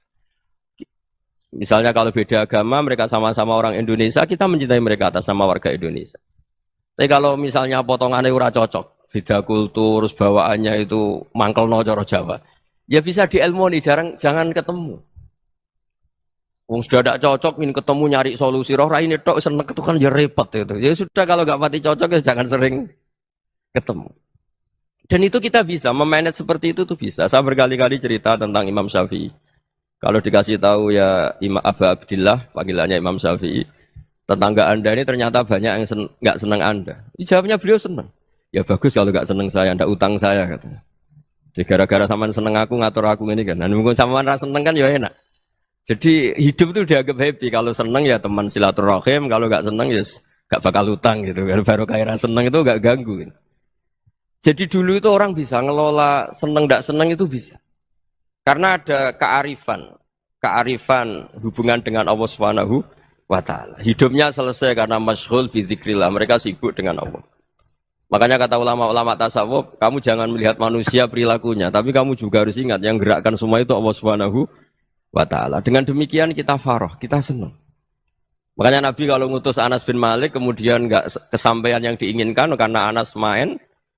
Ketika garwa-garwane Nabi agak tersinggung, Nabi andaikan Allah menghendaki yang saya inginkan kesampaian, pasti itu kesampaian.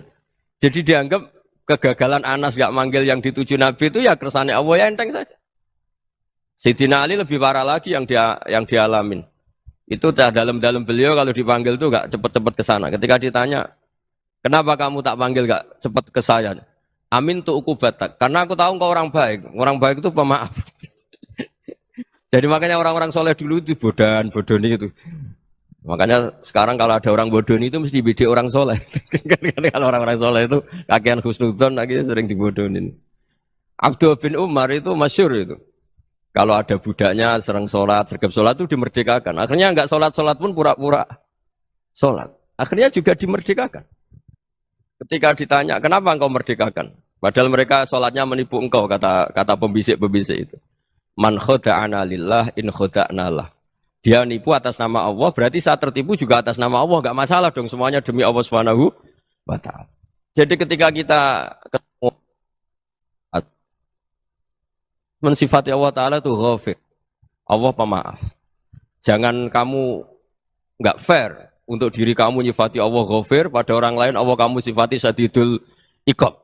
Jadi Allah kamu atur, kayak MC tadi ngatur saya. Jadi Allah itu apa? Kalau pada saya ghafir, kalau pada musuh saya syadidul iqam. Itu tidak fair.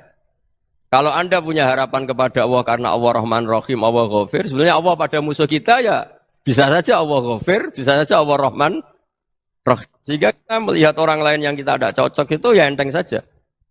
Itu min ummati Rasulillah sing tanaluhu syafa'atu, tanaluhu sa'atu rahmati, tanaluhu fair. Jangan dengan kita kayak mesti dapat rahmat. Jangan orang lain kayak Allah pasti syadidul iqam. Itu tidak boleh. Sehingga ketika ada orang Badui, singkat cerita orang Badui ini kencing di masjid. Semua sahabat membentak dia. Yang enggak bentak hanya Nabi tok. Saking mangkalnya orang ini karena semua sahabat bentak kecuali Nabi. Setelah dibenarin Nabi, terus Nabi nyuruh Sobbu ali dhanuban min ma'in. Setelah disucikan masjid itu, dia berdoa keras sekali. Allahumma arhamni wa Muhammadan wa la tarham ma'ana ahadan. Ya Allah yang berhak dapat rahmatmu hanya saya dan Nabi Muhammad, yang lainnya jangan. Karena yang lainnya tuh jengkelin, gitu aja saya salah dimarah-marahin. Gitu. Jadi kalau kamu doa terbatas ya kayak orang Bedui ini, kayak orang Arabi. Apa kata Nabi? Laqad tahajjarta wasi'an. Allah yang rahmatnya luas menjadi kamu sempitkan. Karena kamu mau atur Allah hanya Rahman pada Indonesian Power, pada NU, pada kita yang orang lain nggak perlu dapat. Itu kan kasihan Islam karena Islam terus nggak dimiliki semua orang. Allah tidak dimiliki semua orang, Rasulullah tidak dimiliki semua orang karena dipek NU, dipek ormas tertentu, dipek enggak boleh seperti itu. Enggak boleh takhasyar tawasian kata Nabi, tidak boleh mempersempit zat yang rahmatnya itu luas. Ini semoga etika ini kita pakai di Indonesia. Yang sedang fase kita harapkan lebih baik. Yang sedang enggak dapat hidayah kita doakan dapat apa? Hidayah. Masyhur kan, makanya tadi saya mohon sama Habib Ali supaya Habib Ahmad supaya tetap mahalul qiyam, tabaruk sama Habib Ali di antara doa-doa di Simtud Duror masyhur itu antuqa bilal mudhniba minnah bil ghufran wal musi'ah bil ihsan. Jadi harapannya para habaib, para orang-orang baik dulu ya semoga yang dosa itu dimaafkan, yang sedang salah dibuka, bikin lebih baik. Nabi itu tugasnya juga gitu. Wastaghfir li dzambika walil mu'minina wal mu'minat. Nabi itu tugasnya juga memintakan ampun yang sedang salah. Nah ini cobalah jadi etika kita, muhasabah kita. Jadi muhasabah itu cara berpikir kita set, kita pikir ulang. Ternyata semangatnya seorang nabi itu wastaghfir li dzambika walil mu'minun. Semangatnya itu memintakan ampun. Orang ahli tafsir tahu semua kalau Nabi itu tidak mungkin dosa. Jadi itu khitabun Nabi wa urida bihi ummatu, itu khitab Nabi, tapi yang dimaksud itu umatnya karena Nabi tidak akan mengalami dzambun, tidak akan mengalami dosa. Sekarang enggak, kadang-kadang kita ini kalau orang lain salah itu semangat. Kalau di perusahaan ada teman salah, apalagi miran salah itu seneng. Barokahnya salah bisa ganti kan gitu. Jadi Mungkin di dunia tokoh juga gitu, barokahnya ada tokoh salah, kita yang jadi populer sendiri, tidak boleh seperti itu. Kita harus salimus sodri di jami'il muslimin. Jadi ini harus dilatih. Saya tadi matur sama Habib Ahmad, latihan kita jadi hidup. Nabi itu kalau resep jadi wali itu kata Nabi gampang. Kata Nabi, kalau kamu ingin disenangin Allah, ya sudah. Kalau kamu asbahta, amseta, gini-gini, perasaan kamu, kata Nabi, jangan punya perasaan ghil sama orang muslimin. Itu sudah wadzalika min sunnati. Makanya Nabi ngendikan la yablughni ahadun an ahadin syai'an. Ada yang baca la yuballighni ahadun an ahadin syai'an. Seseorang jangan melaporkan ke saya tentang salahnya yang lain. Fa inni akhruju ilaikum wa ana salimus sadri. Karena saya ingin ketemu sampean semua dalam keadaan salimus sadri, tidak punya perasaan apa-apa. Karena kalau nurutin pembisik, nurutin informasi itu ya repot, karena orang pasti sepihak. Ada kiai yang top, datang ke kampung-kampung ning desa-desa. Kata yang seneng itu punya akhlak. Wah itu bagus orang besar datang ke kampung-kampung. Kata yang enggak seneng, wah itu jobnya kiai kecil kok diambil, itu kan ya kasihan itu kan sudut pandang. Makanya saya sering bilang, akal kita ini cukup untuk mentasdik Rasulullah Shallallahu Alaihi Wasallam. Meskipun perasaan kita kadang orang Jawa itu beda. Saya berkali-kali bilang sama peneliti dari Jogja, kenapa sih Gus para nabi itu kok poligami istrinya banyak? Nabi Dawud katanya itu berapa? Nabi Sulaiman malah jumlahnya agak terbatasin. Nabi Muhammad itu paling sedikit. Saya tanya gini, perempuan itu orang lemah, jadi kalau nolong orang satu gimana baik? Kalau nolong orang dua ya lebih baik, ya sudah kira-kira seperti itu. Paling tidak akal kita masih tahu kalau orang baik itu kan mesti baik. Nolong orang satu baik, nolong orang dua ya lebih baik, nolong orang tiga lebih baik. Tapi kalau kamu orang nggak baik, satu saja kamu terlantarin, kamu miskinkan, kamu ya tinggal ukur kan. Kalau orang baik nambah baik, tapi kalau orang buruk tambah buruk. Nah itu akal. Akal kita bisa menganalisis kenapa sih nikah itu ada yang poligami, ada yang enggak. Ya sudah ukur saja diri kamu. Misalnya kayak saya elek keriting, rabi terus, memperbanyak wong elek, orang perilaku netok, raine dadi elek kabeh. Gitu.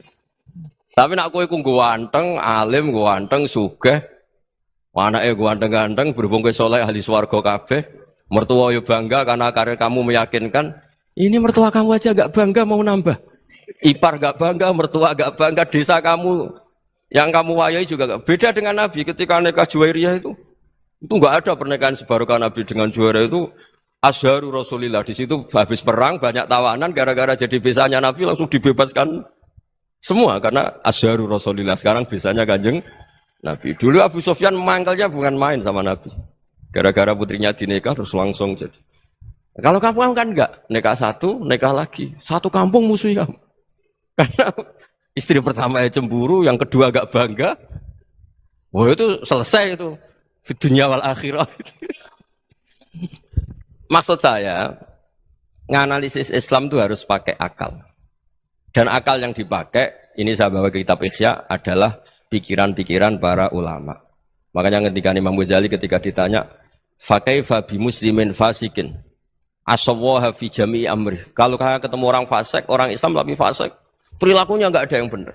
Kata Imam Ghazali jawabnya lucu, aneh. Ma min muslimin illa wa islamuhu ta'ah. Tidak ada orang Islam kecuali dia mau Islam, membenarkan Allah dan Rasul itu sudah taatnya dia. Kok kamu tidak bisa melihat taatnya dia? Dia pikirannya kan ini pemabuk, ini tukang apa. Tapi kata Imam Ghazali, sebenarnya kamu masih bisa berpikir positif. Ma min muslimin illa wa islamuhu ta'ah.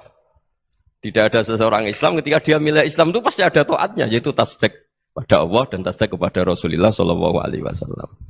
Jadi dengan pola seperti itu, maka di antara guru-guru kita yang modern ya di era Mbah Maimun, di sini ada Habib Ahmad. Habib Salim, syair yang sering dibaca beliau adalah ada orang munajat sama Allah, ini cerita munajat. Itu orang itu ngendikan gini. Ana muznibun, ana mukhtiun, ana asi. Huwa rahimun, huwa ghafirun, huwa afi. Ya Allah, saya mukhti, saya orang yang salah. Ana muznib, saya orang yang dosa. Ana asin, saya sering maksiat. Tapi engkau ya Allah, engkau ghafir, pemaaf. Engkau rahim, maha pengasih. Engkau afin, yang mudah memaafkan. Terus kata orang ini, ya agak kurang ajar tapi saking senengnya sama Allah. Qobal tuhunna salasatan bisalasati. Ya gini saja ya Allah, sifat engkau diadu dengan sifat saya. Engkau Tuhan, Gusti, enggak boleh kalah katanya. Terus wasatahliban ausofu ausofi, dan kau pasti pemenangnya gitu. Jadi ada orang rayu Allah dengan cara seperti itu ya ada ya. Saya ini manusia, salah saya banyak. Engkau ampunannya banyak. Engkau Tuhan, Gusti, enggak boleh ampunan Anda, ampunan engkau kalah dengan salah saya. Enggak boleh Tuhan kok kalah. Nah, jadi untuk supaya orang punya harapan gitu. Banyak juga wali-wali yang jadab ketika datang ke makam Rasulullah SAW. Itu kalau dongo ya agak kacau sebetulnya, cara syariat agak kacau. Ya Allah, engkau punya dua pilihan. Jika engkau menjadikan saya soleh, surah habibu, yang senang kekasihmu, yaitu Rasulullah SAW. Tapi jika engkau menjadikan saya fasik, surah adubu, yang senang itu setan. Monggo jenengan mau menyenangkan kekasih jenengan, mau menyenangkan musuh jenengan, monggo. Jenengan bebas kok memilih. Nah, mestinya Allah ya senang menyenangkan kekasihnya. Jadi ya, intinya Allah dipaksa untuk menjadikan dia orang soleh gitu. Jadi kayak kemarin itu Pak Bu siapa? Yang kesini itu yang sama jenengan. Kuliah kesini itu sama Habib Ahmad. Saya pertama enggak mau, lama-lama Habib Ahmad. Ini gimana Gus? Orang taunya saya dekat jenengan, kalau enggak kasil saya waduh Habib. Ini kayak doanya wali yang tadi. Enggak punya pilihan, enggak ada pilihan. Jadi saya mohon muhasabah itu dimulai cara berpikir. Makanya di sini sebetulnya tag ini supaya dapat barokahnya Ihya. Ini kitab yang disenangi para habaib, para ulama. Sebetulnya tag di muhasabah itu redaksinya gini ya, yang lengkap loh. Hasibu anfusakum qabla an tuhasabu wazinuha qabla an tuzanu wa tahayya'u lil ardil akbar. Jadi ada kata wazinu, jadi ukur. Perilaku Anda ini diukur, ditakar. Misalnya kita sebagai suami kan ya punya hal-hal yang kita tidak ideal. Cara wong Jawa mesti pesek. Cara rezeki ya pas-pasan. Dan kita juga kalau makanya enggak boleh tanya istri begini, apa saya cinta pertama Anda? Pasti Anda kecewa. Orang jadi istri hanya korban terakhir gitu. Sudah. Karena orang kalau ngelamar kemana-mana gak jadi, yang jadi istri itu pasti korban terakhir gitu. Jarang istri pilihan pertama, jarang. Ayo semua yang nikah. Rata-rata itu pilihan Anda pertama Pak, dari sekian ditolak di mana-mana terus. Ya perempuan terakhir. Kamu juga korban terakhir gitu. Itu wali-wali dulu kalau ngandani kita itu sederhana. Antal ini masyhur diceritakan Habib Zain bin Sumit dalam kitab Al-Manhajus Sawi. Antalam tajid min nafsika kullama turid. Fa kaifa turidu min ghairika kullama turid. Kamu yang ingin ideal saja kamu tidak menemukan pada diri kamu untuk menjadi ideal. Kamu kan ingin ganteng, ingin punya uang banyak, ingin perilaku Anda sempurna. Anda saja yang punya keinginan tidak bisa mewujudkan keinginan Anda sendiri. Fa kaifa turidu min ghairika ma turid. Jadi antalam tajid min nafsika kullama turid. Fa kaifa turidu min ghairika kullama turid. Kamu yang punya keinginan saja. Misalnya saya ingin punya uang banyak, perilaku saya selalu benar, enggak pernah salah. Loh, saya yang ingin saja dengan diri saya enggak bisa untuk benar terus. Kok kamu berharap orang lain selalu benar? Jadi antalam tajid ya sama. Kalau kamu menuntut istri kamu itu ramah, neriman, apa kamu neriman sama wajah istri Anda gitu? Engko ya pola ning dindi jajaki sana jajaki sini kamu sendiri ndak kona apa. Jadi itu nasihat yang luar biasa. Antalam tajid min nafsika kullama turid, fa kaifa turidu min ghairika kullama turid. Kamu mau menghormati semua orang, ndak mau kan? Kemudian Anda berharap semua orang menghormati kamu. Kamu tidak ingin kan orang lain semua menghujat kamu. Sementara kamu enak aja menghujat orang lain. Makanya Rasulullah SAW ini luar biasa ketika bikin kaidah sosial. Apa la yu'minu ahadukum hatta yuhibba li akhihi ma yuhibbu li nafsi. Jadi kalau ukuran iman itu sederhana. Kalau sesuatu itu baik, nyaman bagi Anda ya bayangkan itu pada teman Anda. Misalnya Anda bangun tidur sudah acak-acakan, enggak punya uang, utang jatuh tempo, kan enggak ingin ketemu orang. Ya kamu jangan bertamu ke jenis ini karena dengan kamu yang alami juga gak siap ketemu orang. Makanya ada Habib Alim itu dilapuri sama seseorang.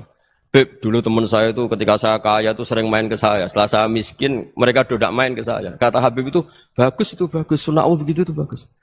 Coba kalau kamu dulu kaya, teman kamu main kan kamu gaya, di rumah ada makanan, bisa hormat kamu. Setelah kamu miskin jadi buruh manol di pasar atau buruh bikin boto, teman kamu datang, malu enggak kamu? Mendingan enggak datang gitu. Akhirnya baru, oh ya alhamdulillah kalau gitu. Loh ya kan dulu teman kita datang, kita ada Alphard, istri cantik, rumah bagus lah, kita miskin, buruhnya orang pas dibentak-bentak, teman kamu udah datang. Milih datang kamu enggak kalau setelah kamu jatuh? Enggak kan? Jadi barokahnya ilmu itu terus. Ya, tapi kadang-kadang orang tuh, wah setelah saya miskin teman-teman enggak kasih ke sini. Ya kalau kamu sudah jatuh teman-teman kamu situ jadi tontonan. Ya mulai sekarang cara berpikir itu dirubah. Dulu yang namanya kiai itu kalau diundang orang itu ya agak-agak senang. Semenjak saya itu agak rubah. Mengundang kiai, ngatur kiai itu tak haram-haramkan ya ada lumayan lah sekarang itu sudah mulai agak beretika. Dulu itu ngundang tuh tanggalnya ditentukan, jamnya ditentukan. Enggak mikir apa kiai saat itu nganggur, enggak.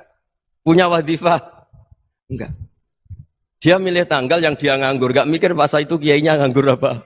Enggak. Ya saya hanya cerita aja, kamu tersinggung ya monggo, boten ya monggo itu kan. Jadi saya mohonlah supaya tadi saya juga matur ke Habib Ahmad. Jadi untuk orang merasa ikut sunnah Rasul itu gampang sekali kata Sayyid Muhammad.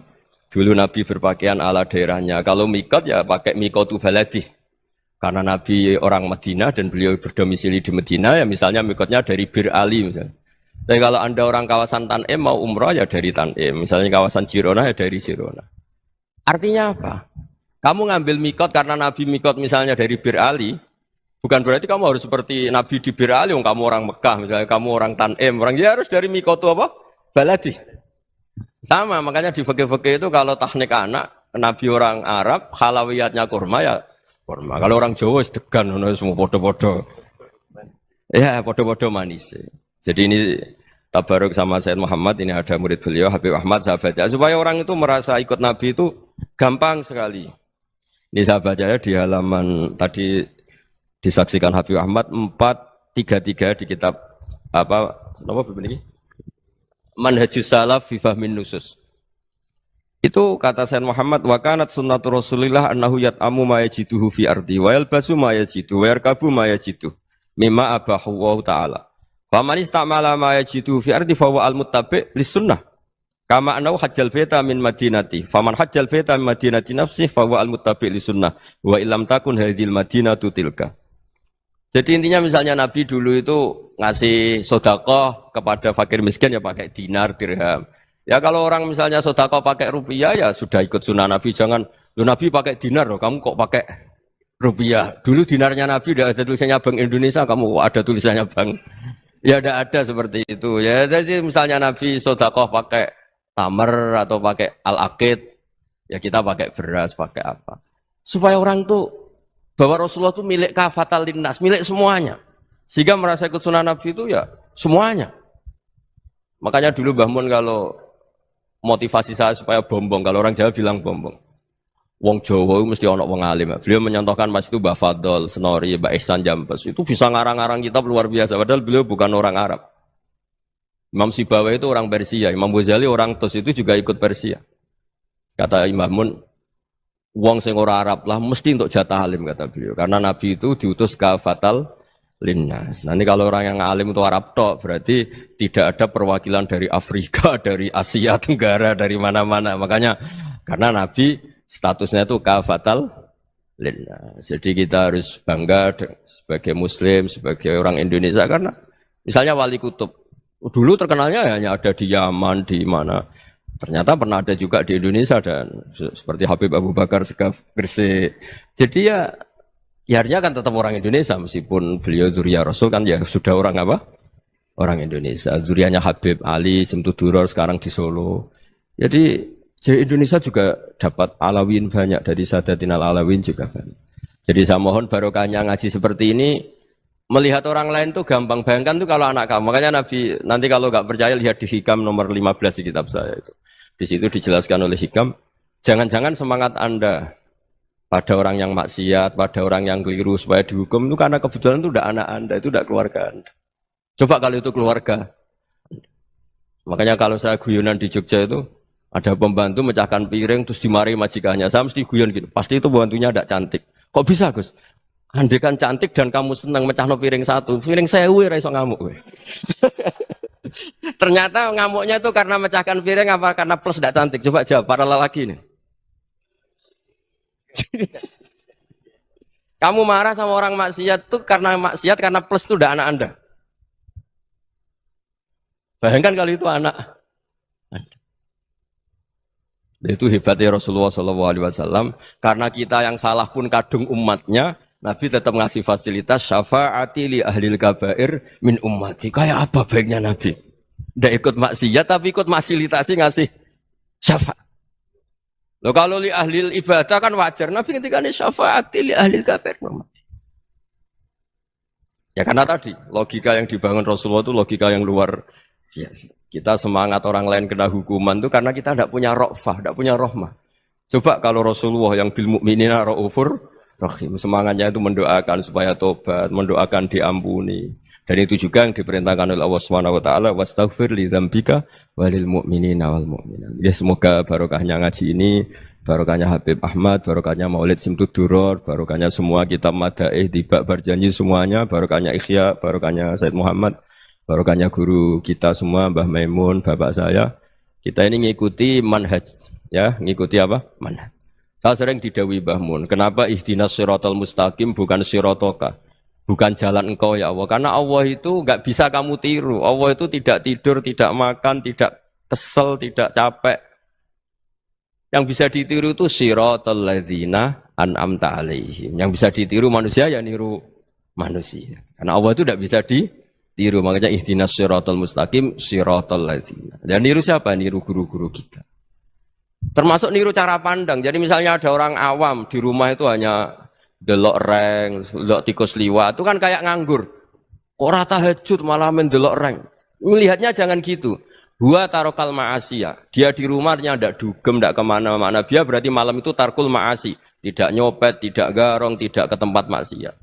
Susahnya apa sih husnudzon? Jadi jangan lihat huwa tarkut tahajud, huwa tarokat tahajud, wa taroka qiyamal lail. Oke ya, namanya orang begitu ya tidak tahajud, tidak qiyamul lail. Tapi susahnya apa sih kamu bilang huwa tarokal ma'asiyah? Dia juga meninggalkan maksiat dan tarkul maksiat itu ibadah. Supaya orang tuh gampang lah husnudzon sama orang muslim. Ini orang mukmin, orang yang luar biasa. Di mata Allah itu orang yang luar biasa. Kayak tadi Imam Ghazali, kalau saya ketemu orang muslim kemudian dia tidak pernah baik, gimana? Kata Imam Ghazali, ma min muslimin illa wa islamuhu ta'ah. Tidak ada orang Islam ketika dia mentasdihkan Allah dan Rasulullah, berarti dia juga punya taat. Ya ini latihan saja, sing iso nglakoni Habib Ahmad kula namung cerita mawon.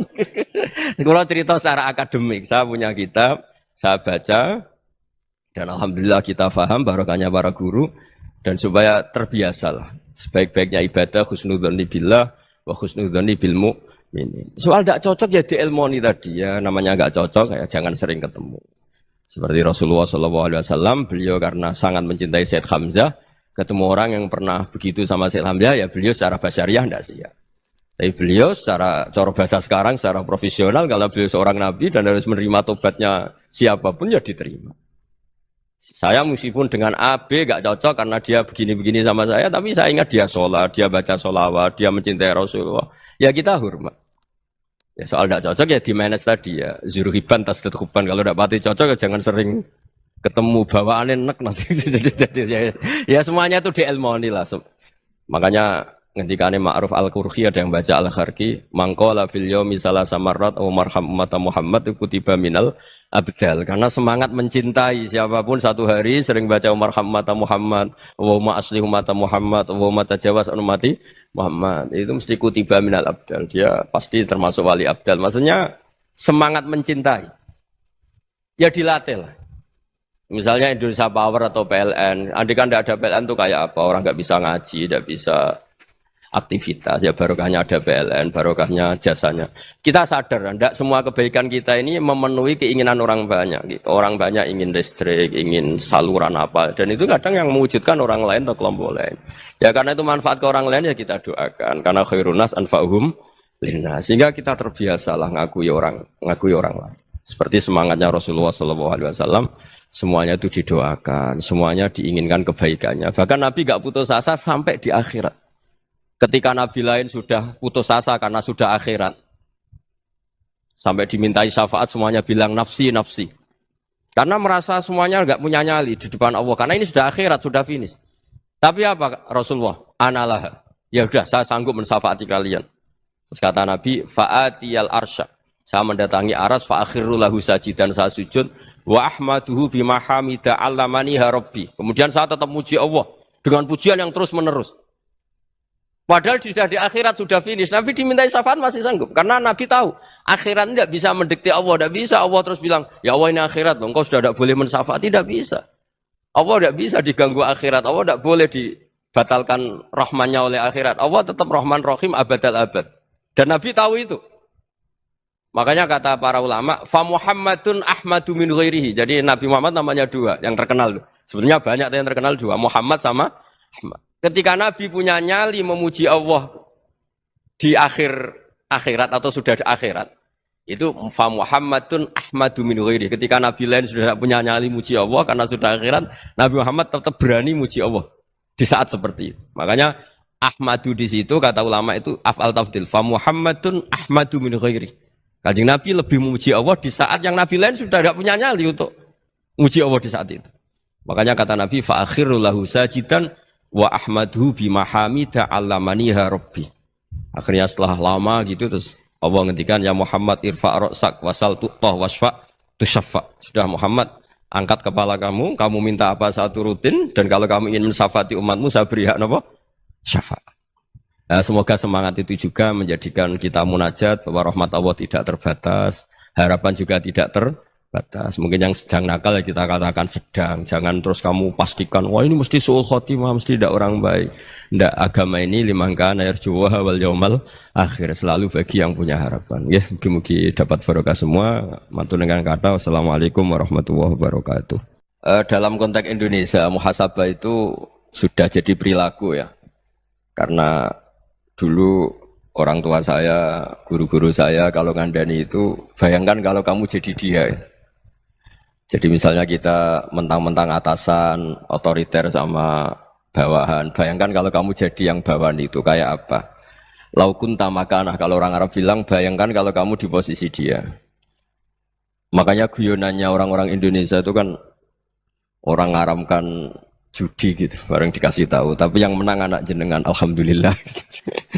Ternyata ngaramkan itu karena ada anaknya. Kalau anaknya yang menang ya seneng. Meskipun itu guyonan, tapi saya punya padanan itu dalam kitab Hikam.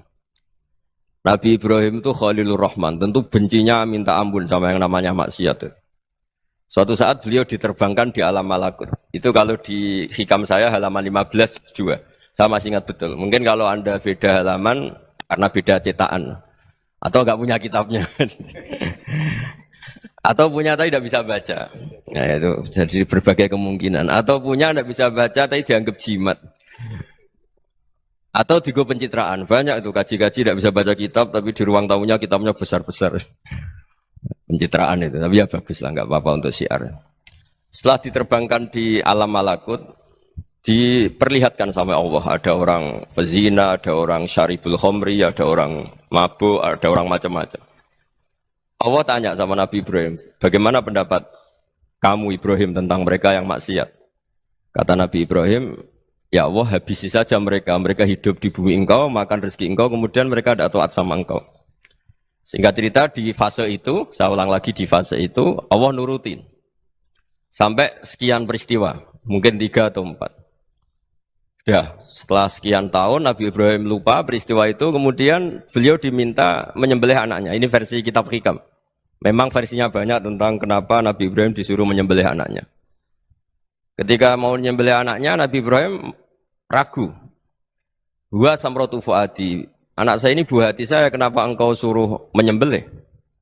Terus kata Allah, apa kamu tidak ingat ketika kamu saya angkat di alam malakut, kemudian kamu usul bunuh-bunuh, saya tidak mempertimbangkan usul Anda, tapi kenapa sekarang saya merintahkan kamu mikir gitu.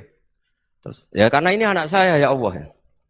Terus kata Allah, rumangsamu wong sing kon mateni gak gawean kau sing gawe kowe enak wae usul mateni. Jadi sebenarnya saya yang bikin kemudian Anda enak aja usul membunuh. Semenjak itu Nabi Ibrahim itu di eranya itu asfaqun nas, orang paling sayang sama manusia. Karena kadang kita keras itu ya kebetulan tuh udah anak kita, ada keluarga kita. Cara orang Jawa itu kan gitu ya, kalau ada perempuan terus macak yang macam-macam pakai sepeda motor cowok terus wah itu luput suwuk semoga-moga gini, tapi setelah dikasih tahu niku ponakane jenengan semoga-moga selamat. Jadi jangan-jangan kemarin ahlil ma'asi itu kebetulan tuh tidak keluarga kita. Kalau keluarga kita yang pernah salah pada kita, semangat kita mintakan maaf. Jangan-jangan kita didikte hukum sosial gitu. Jadi orang yang salah kebetulan tuh orang yang menservis kita. Atau keluarga kita, atau orang dekat kita. Jangan-jangan semangat kita mintakan ampun. Tapi kalau sama orang lain, kebetulan musuh kita semangatnya minta itu kena adab. Nah ini yang nggak boleh dalam Islam. Islam mengajarkan niru Rasulullah SAW, Nabi itu rahmatal lil alamin. Bahkan kemarin saya ngaji virtual sama beberapa habaib. Ada Habib Ali Al-Jufri dari Mesir, ada Habib Alwi dari Kuitang, ada Habib Nabil Al-Musawa. Dari sekian habaib itu saya masih ingat diantaranya yang didawuhkan rahmatan lil alamin itu ketika Nabi adahu kaumuh, disakiti oleh kaumnya, dan itu mereka masih kafir semua. Itu mereka dapat doanya Nabi Allahumma hdi qaumi fa innahum la ya'lamun. Kayak apa baiknya Nabi, orang yang menyakiti, yang melukai, tapi Nabi masih berdoa Allahumma hdi qaumi fa innahum la ya'lamun. Sayyidina Umar dapat doanya Nabi itu ya khina kana kafiran, ketika masih kafir didoakan. Allahumma aisyal Islam bi Umar. Itu ketika masih kafir. Itu pelajaran bagi kita bahwa yang sedang tidak cocok pun itu berdapat doa kita. Ya doa supaya kondisi kita baik, hari tambah baik. Karena agama ini saya berkali-kali bilang limangka nayarjuwa hawal yaumal akhir. Agama ini diperuntukkan bagi yang selalu punya harapan pada Allah Subhanahu wa taala. Saya cerita muhasabah ini tentang hubungan kita dengan Allah. Di Indonesia itu banyak orang fasik, banyak orang nakal. Ya di mana-mana orang nakal itu ya mayoritas, wa aksaruhum fasikun. Tapi berkahnya harapan. Mungkin saya kira nakal sok benda, mungkin saya kira sholat sok ben sholat, mungkin sekarang belum sakhok, belum dermawan, suatu saat dermawan. Barokahnya itu kefasikan ini dianggap sementara. Sedang fasik, sedang tidak benar. Karena kiai-kiai kita, para guru-guru kita, para habaib utamanya itu mesti bilang semoga husnul khotimah. Nah barokahnya doa itu semoga husnul khotimah itu menjadikan satu pola sosial. Yang sedang fasik ini masih diharapkan jadi lebih baik, jadi lebih. Sehingga kita tidak ngambil sikap ekstrim, ya ingin menghabisi atau ingin mengadili, tidak. Karena selalu kita punya harapan. Dan agama ini limangkan erjuwa hawal yawm akhir. Bayangkan dulu kalau yang nakal itu anak kamu. Pasti kamu nggak ingin kan langsung dapat azab, dapat apa. Padahal kita semua jadi tokoh ini abul kulli, bapak dari semuanya. Sehingga ketika Rasulullah SAW jalan-jalan kemudian melihat perempuan sedang menyalakan api. Kalau apinya mati ditiup, anaknya dijauhkan. Nanti kalau sudah jauh dari api, anaknya digendong lagi. Terus kata Rasulullah, matur ke semua sahabat, Aro'aitum anna hadih tarihatan waladaha alan nar. Apa kamu berpendapat bahwa perempuan ini akan melemparkan anaknya ke neraka? Tidak ya Rasulullah. Tidak akan seorang ibu melemparkan anaknya ke api. Terus kata Rasulullah, Allahu arhamu min hadih biwaladiha. Allah lebih rahman, lebih rahim dibanding orang tua ini kepada anaknya. Ini yang harus kita kenalkan terus, kita kampanyakan terus. Supaya orang hubungannya dengan Allah itu nyaman, asik. Sehingga dengan demikian selalu ada harapan bahwa yang sedang nakal ini suatu saat tobat. Kita tidak boleh menghukumi pasti begini, pasti gini, itu tidak wilayah kita.